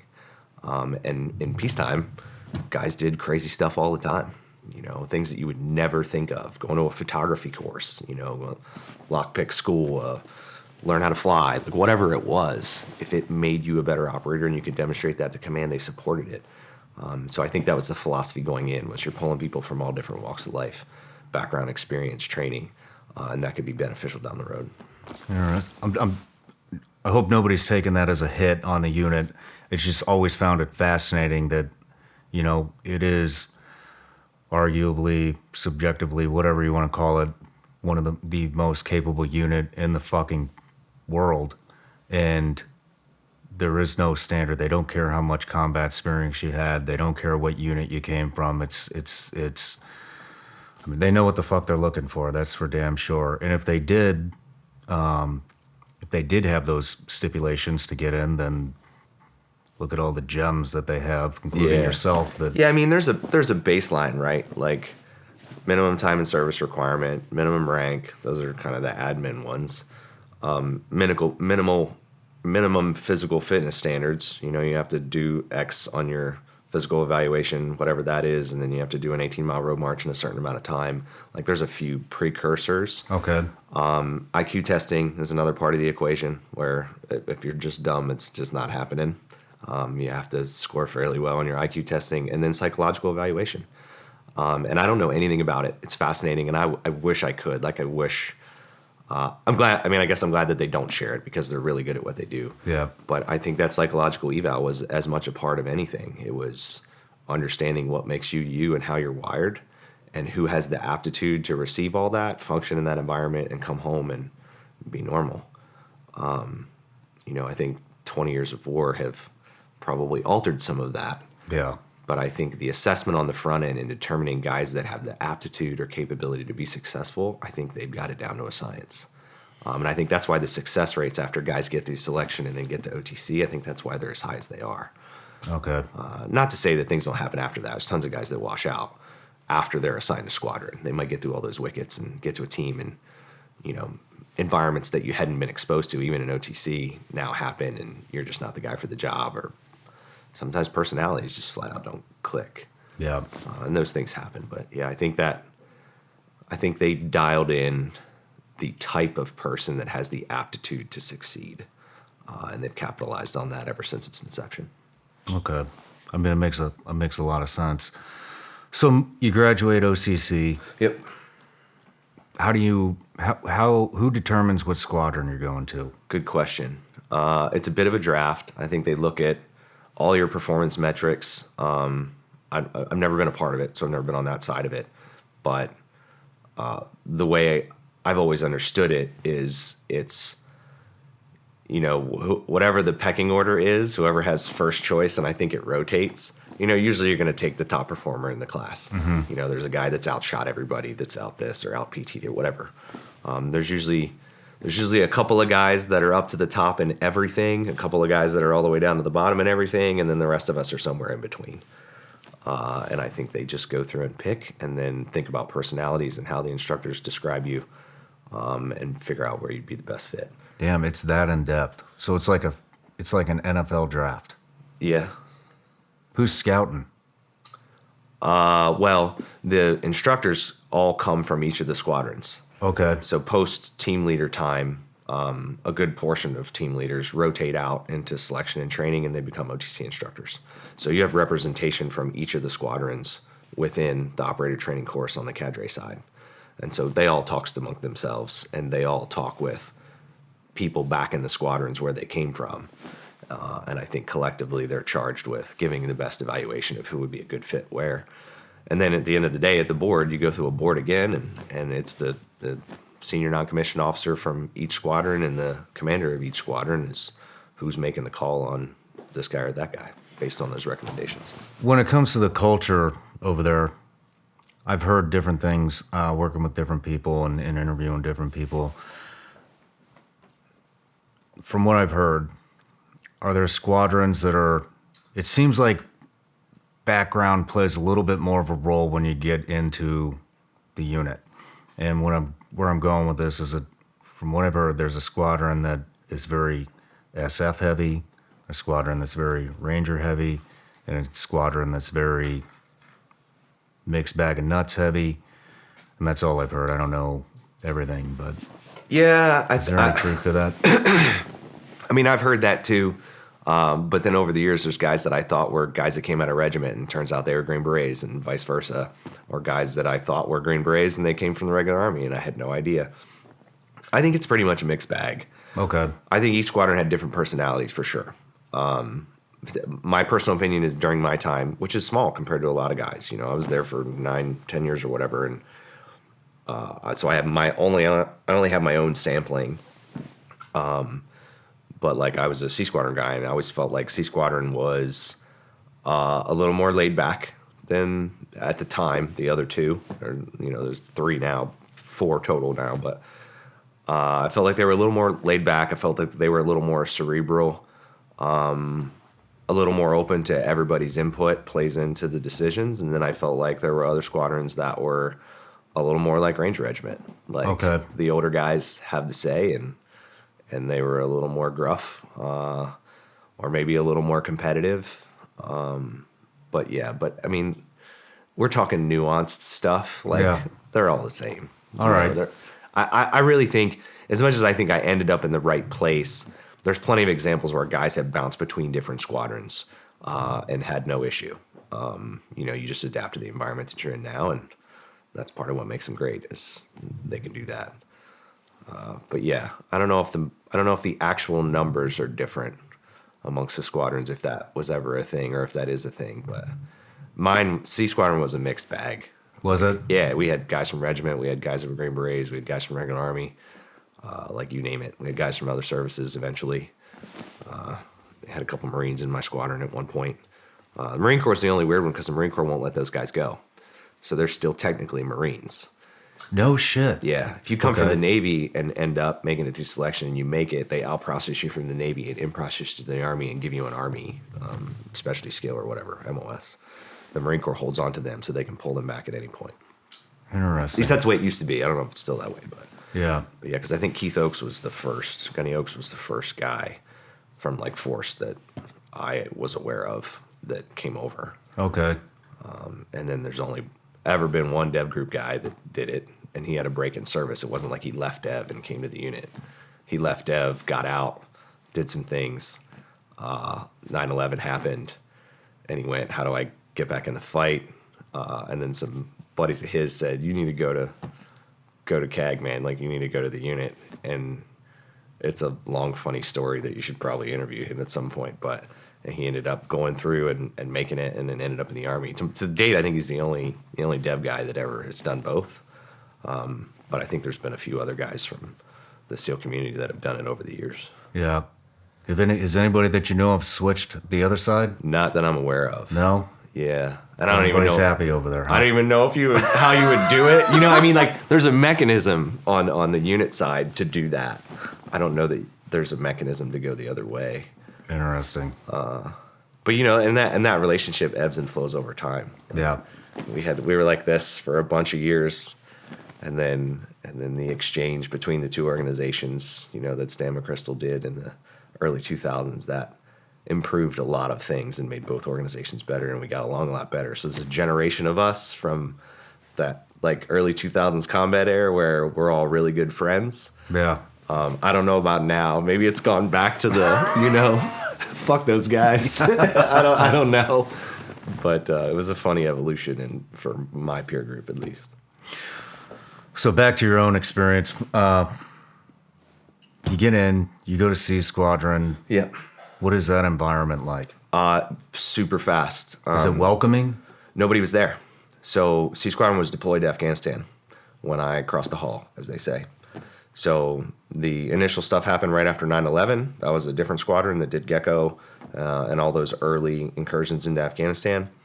The next rotation, C took over for them. So in the spring of 2002, the squadron I got assigned to deployed. So when I finished OTC and went to C Squadron, I didn't even go to Halo School then. Part of the pipeline was after OTC. If you hadn't been, you went to Halo School and some advanced demolition stuff. And I didn't even do those because I got to Squadron. They basically in-processed us. There was a skeleton crew left there. They equipped us, and then in less than 2 weeks, I was on a plane headed to Afghanistan. Oh, so you met them Met my overseas. team in combat. Yep. Shit. Straight out of school. How... That could be... yeah. That could be tough. They could be either very welcoming because they need you, or they could be, who the fuck is this guy showing up mid-deployment? How was it? Mixed bag. Yeah? The team, fantastic. The team was great. And I think they were all adult enough, experienced enough, and smart enough to know that tonight this guy could be on our left or our right. So it behooves us to be accepting, get him up to speed anywhere that he's not, make sure he's equipped properly, et cetera, et cetera. So the team that I went to was very welcoming. All of them are still longtime friends to this day. Like, they were just really, really good dudes. The troop, so expanding out a little bit, yeah, sure, there's some practical jokes and some things that occur, and like, who is this guy? But at the end of the day, it was minimal. And I think it was because they were at war. Like, they were forward deployed and, okay, you're part of this, let's go. We don't know when our next hit's going to be. I think I got lucky that, again, timing, that my first deployment was Afghanistan, because back then it wasn't that bad. Like, they only did like 6 or 8 hits that entire rotation. I got there about midway through it, so I only did like 4 mission sets. Really? So I got some training time. Yeah, we did like a recce mission. My first thing with the team was a low vis, basically walk-in hit. And yeah, blew a bunch of doors, threw some flashbangs, didn't pull the trigger. I didn't pull the trigger once that first rotation to Afghanistan. So I got to integrate with the team. I got to learn. I got to realize how slow I was. Smash into a Afghani door and bust the bridge of my nose and pop the nods off my helmet on my very first target ever. Like, there's a lot of little moments in there. But being at war, joining that organization and a team at war, it was the stuff that you can't get in OTC. It was like, I'm on target in combat, hunting bad dudes, and your troop sergeant major's on the radio and he's deadpan calm. Roger that. This is 2-2. Blah blah blah blah blah. You didn't even get that in the regular army in training. They'd get all fired up when you were at JRTC. Fake stuff going on, and it was just it was a really good way and a very real way to join something like that. When you got to Afghanistan, that's a real, I don't know how long were you there? Or how long was the deployment, if you can say? Oh, their deployment was, well, some guys were there prior doing AFO stuff, but the squadron as a whole, I think, was there for 3.5 months. 3.5 months? And I only caught like the tail end, so like a month and a half of that. Maybe 8 hits in 3.5 months. Were you expecting more when you got there? Yeah, I was. Were you disappointed? No. No? No. We did enough that, because don't get me wrong, like, I was nervous and every night out, like, I didn't know. Yeah. Even though the guys had said, like, some things that happened, there was a couple little things that had happened. But yeah, I wasn't disappointed. I felt like we got to do a little of a bunch of different things. There was some funny stuff that happened, but I felt like I got to integrate with my team and get to know those guys. Because, on a deployment, you get to know people on a different level. Mm-hmm. It's not like being home stateside where you go home every night. You're with them 24/7. So for me, I was really grateful, like, for the way that it all worked out. Just getting to know those guys on that level, being forced to get up to speed as quickly as possible. Because you come at OTC and you think you're hot shit, and then you get there and you realize, oh my God, I had no idea how good these guys were at this, and I feel like they didn't teach me anything again. And so yeah, but yeah, you quickly adapt and become a part of it, and then we I think we redeployed in like July timeframe, shortly after July 4th, and then that summer was basically when the churn started for prepping to potentially invade Iraq. Before we go to Iraq, you showed up in a combat zone at the most capable unit in the fucking world. Probably nervous. Terribly. Nervous that the team's not going to like you, nervous that you're going to combat. Yeah. Usually, from my own experience, when I see people show up mid-deployment, including myself, I've done it, and you're new, you're usually drawn to one particular person that kind of takes you under their wing. Sure. What was that for you?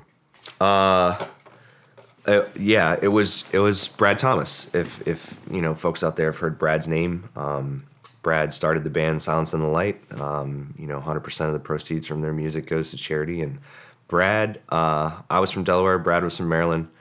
Brad was a Somalia vet. 93 was in BCO 375 during the Black Hawk Down incident on October 3rd.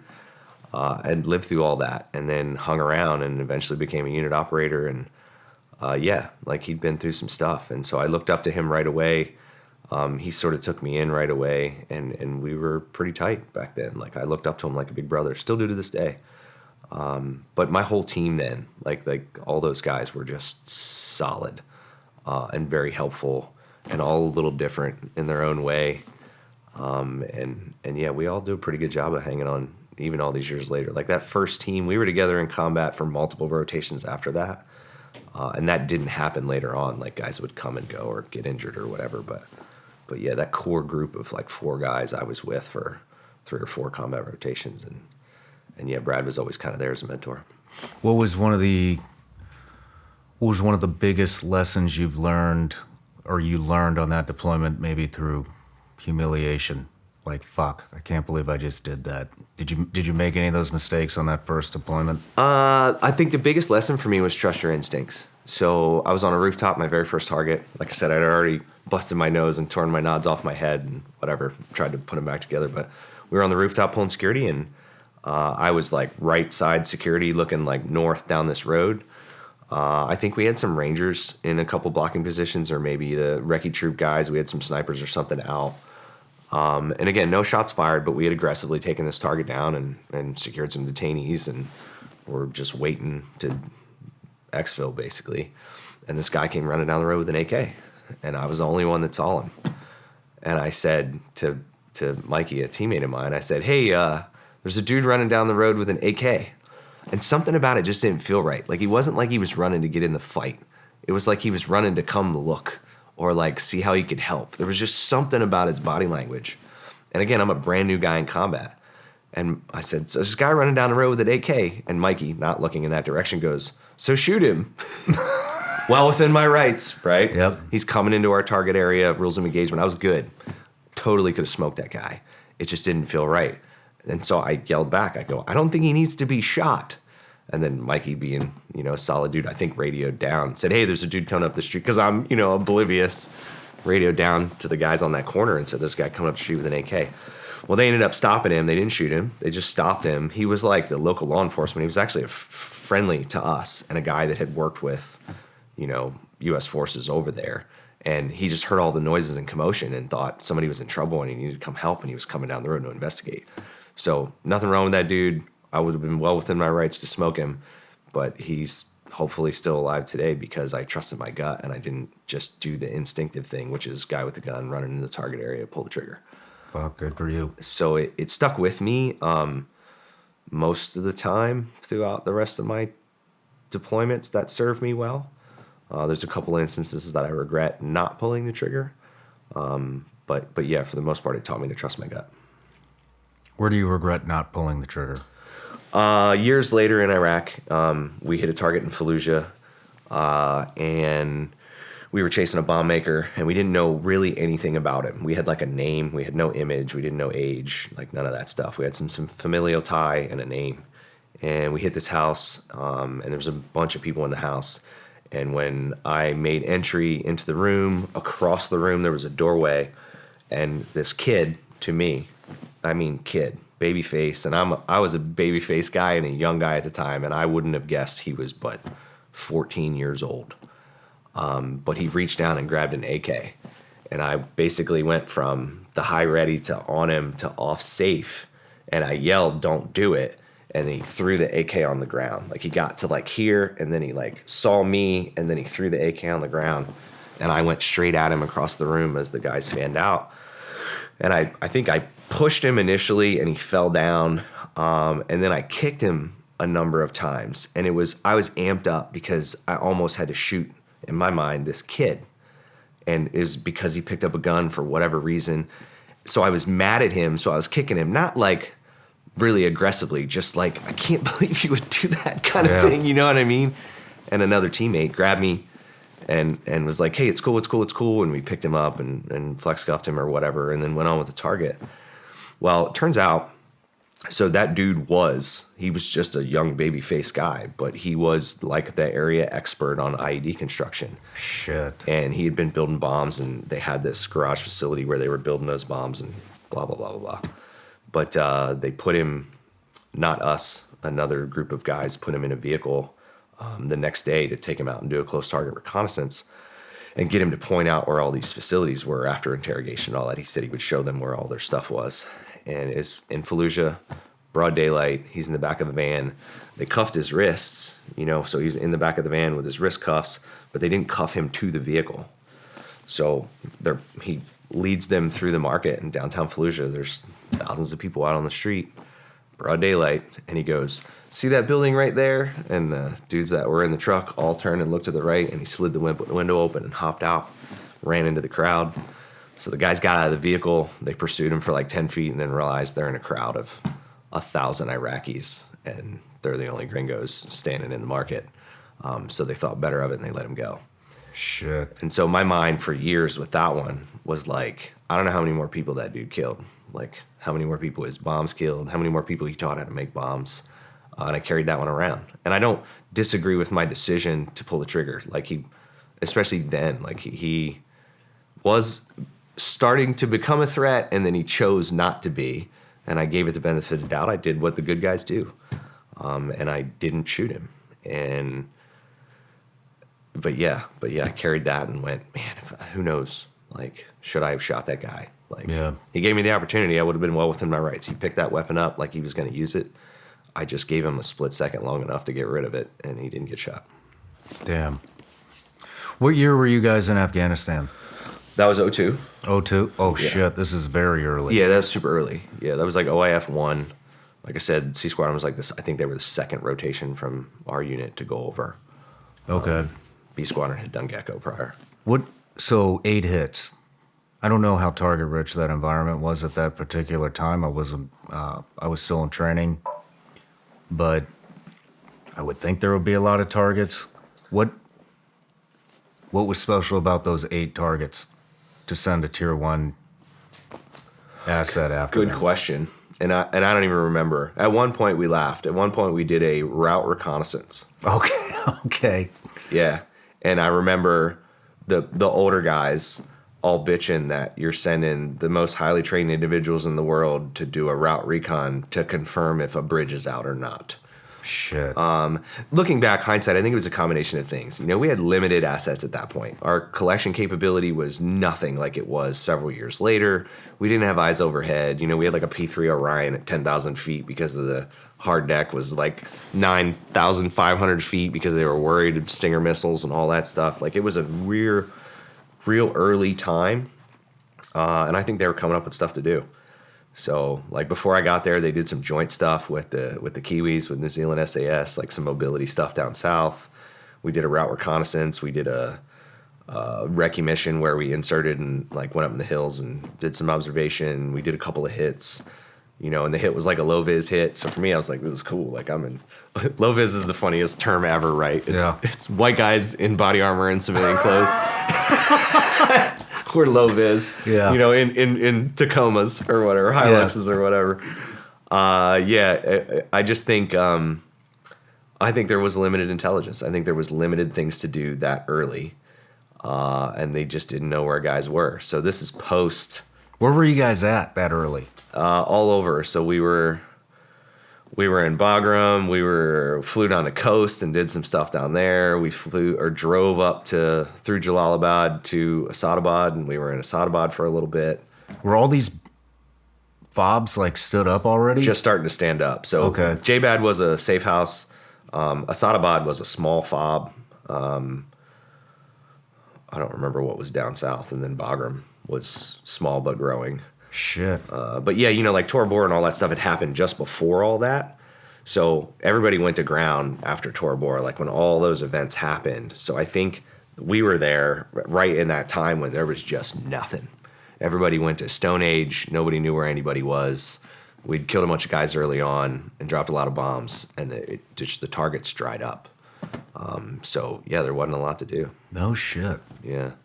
So like guys that when I got there, like dudes that had been there AFO for months and were involved in Tor Bor and the John McPhee's of the world, Sheriff of Baghdad and all those cats.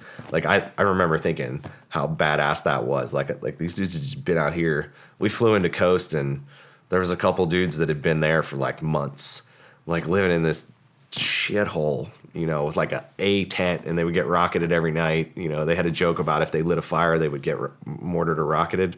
And so one night they cracked a bunch of chem lights and threw them in a pile, and they still got a rocket.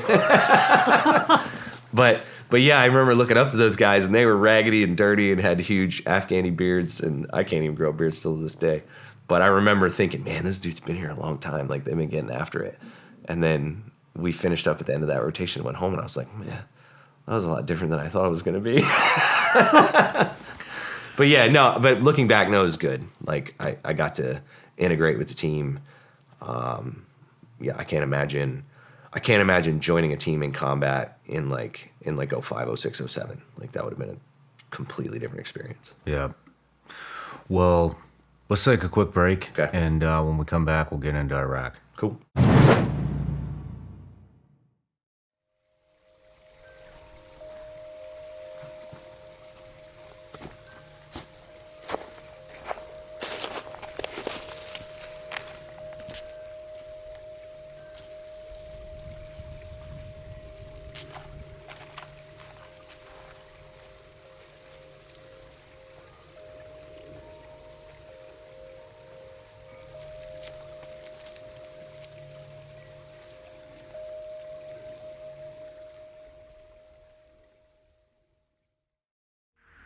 There's a whole fleet of them. Look on the ASA.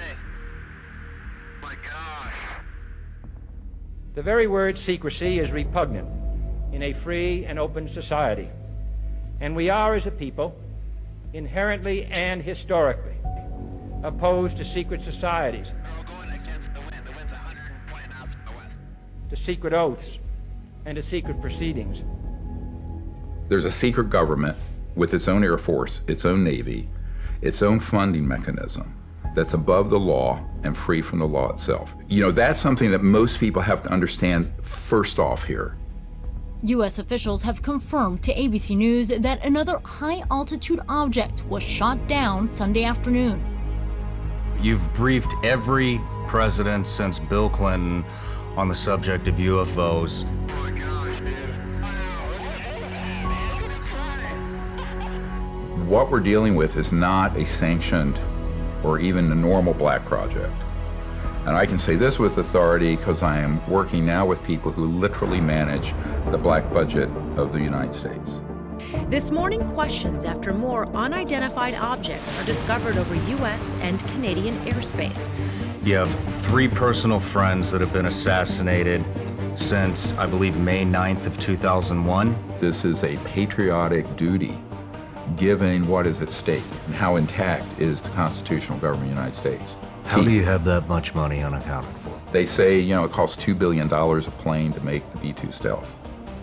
It's about $150 million. The rest of it goes through the back door into these unsanctioned projects that neither the president nor the Congress knows. Never mind the American people. Dr. Greer, welcome to the Shawn Ryan Show.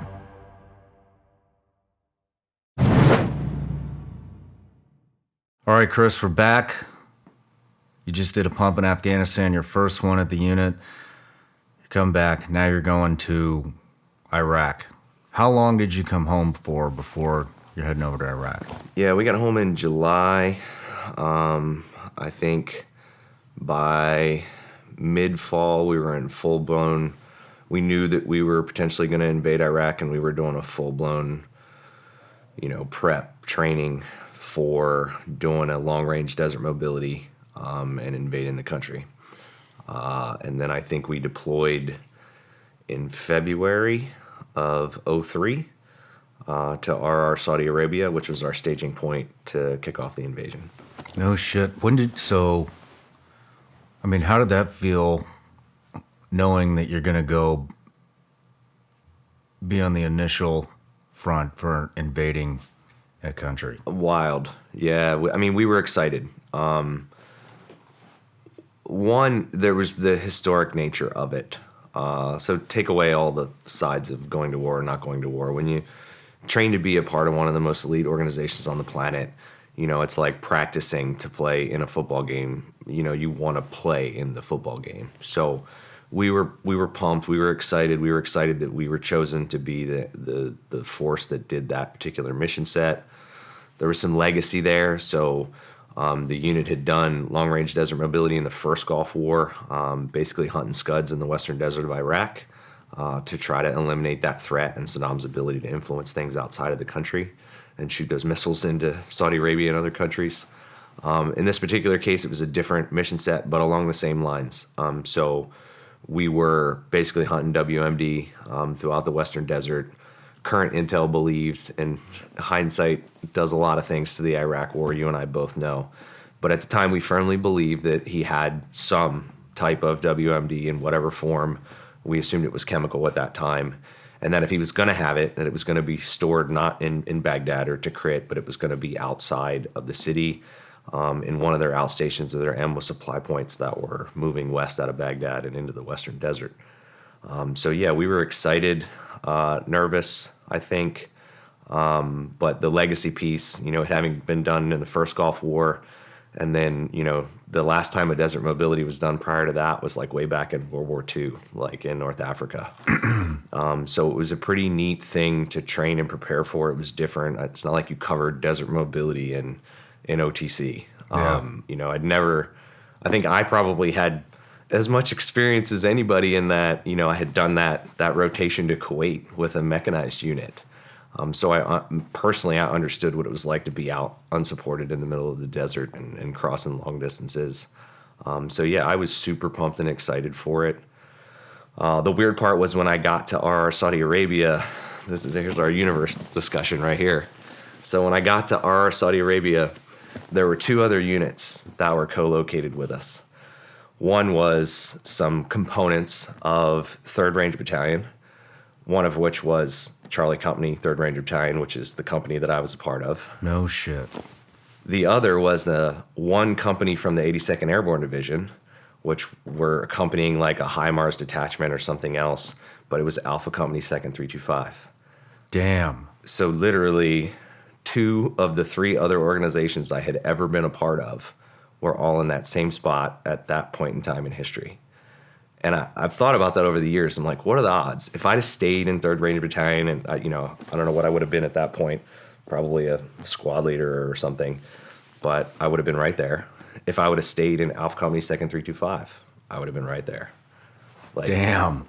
That's a really weird... That is crazy. Yeah. So I think that even at the time, I think I took that like, this is where I'm supposed to be and what I'm supposed to be doing. And I think I had a lot more, at least personal confidence going into that than I did going to Afghanistan, because I had deployed once. I'd gotten to know my team. I felt like we had trained and prepared very well for that, and we were ready to go. How long were you there before you guys crossed the border? A couple weeks, I think. Yeah. It was not a very good, it was a kind of miserable existence. They slowly but surely shoved a bunch of people into that area, and we didn't have the support structure to do it. So like in the beginning, we had like 4 porta potties for like 400 dudes. So they were literally overflowing. Yeah. It was disgusting. It was cold. Like the weather wasn't great. It was winter still out in the desert. Yeah, but I think it was a couple of weeks before we got our like last mission brief and speech from the JSOC commander, and off we went.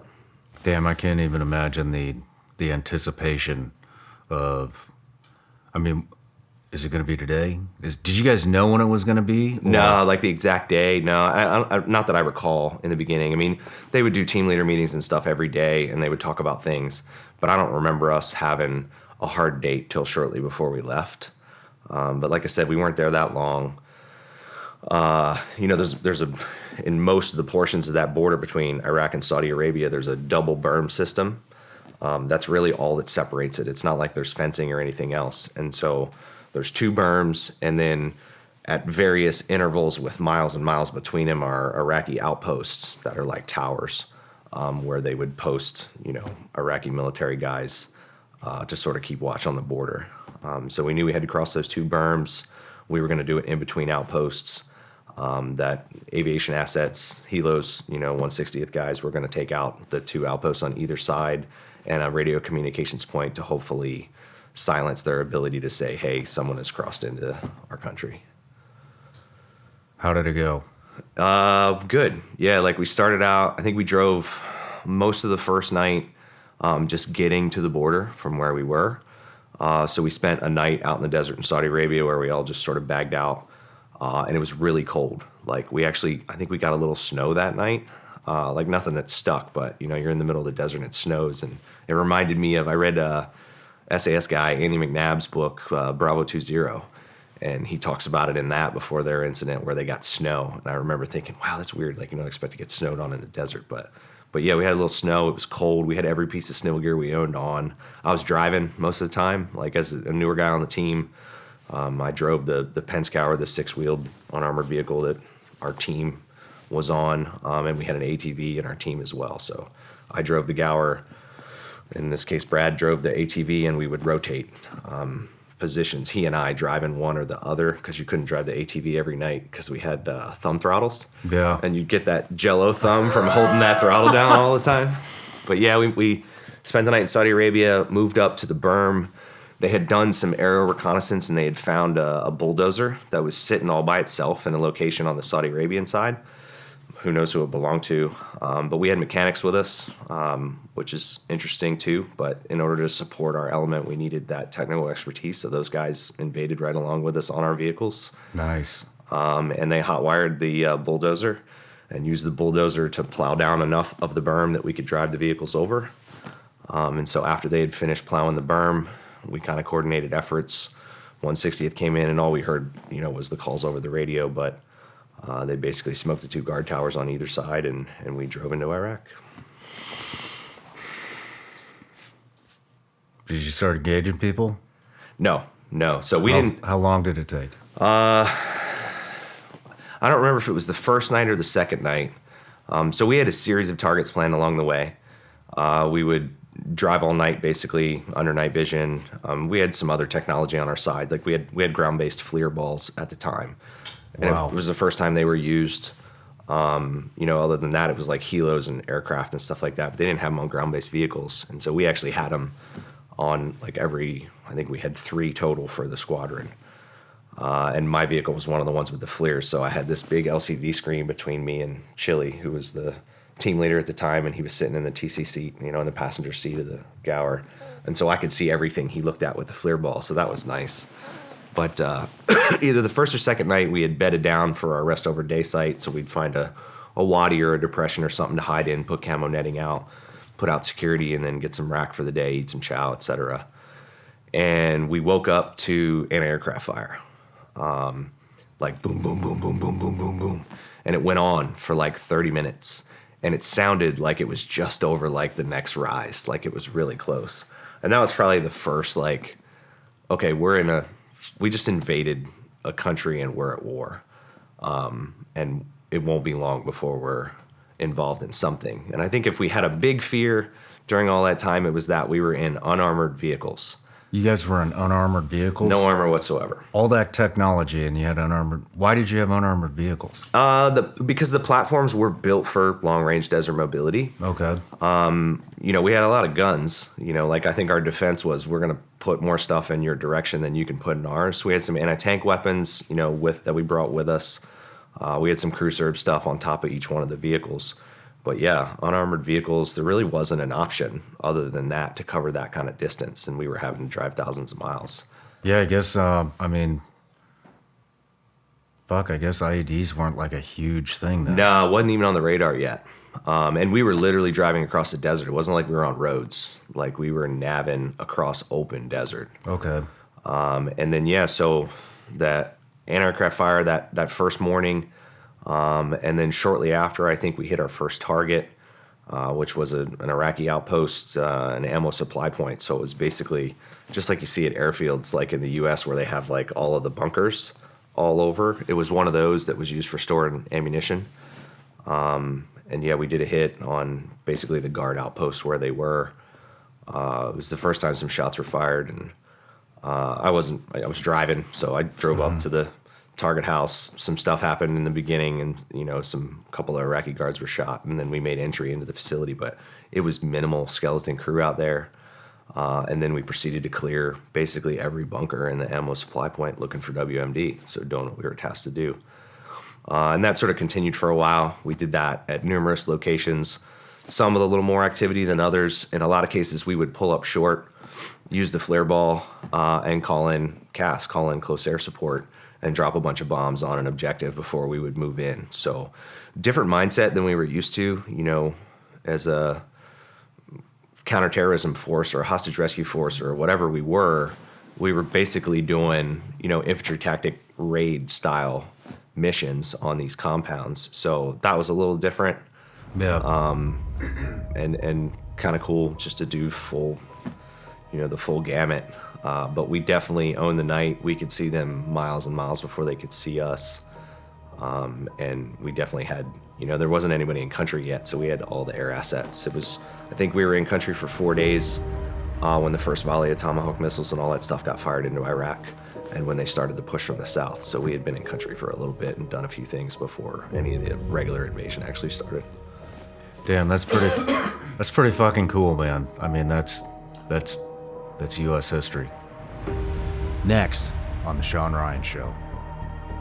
Yesterday, December the 13th, at around 8:30 p.m. Baghdad time, United States military forces captured Saddam Hussein alive. They shifted over and hit the next farm. And then, yeah, shortly after that, they uncovered the rug with the rope to the cork plug in the hole, pulled the cork out, and saw this looking down on a guy, pulled him out of the hole, and it was Saddam.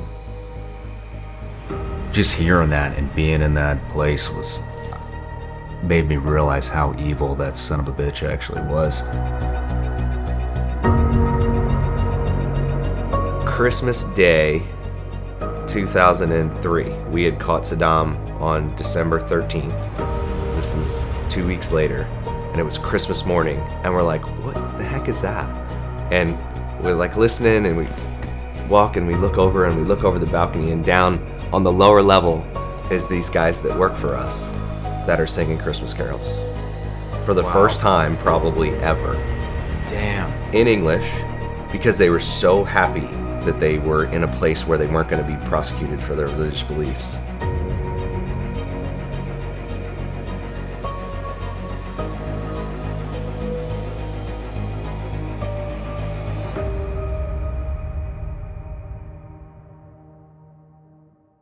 Hey everybody, I'm Shawn Ryan. Click here to subscribe to the Shawn Ryan Show YouTube channel for the hottest and most compelling interviews that you will not see anywhere else. I've also made a playlist of all the previous SRS episodes so they're easy to find. You can find that right here.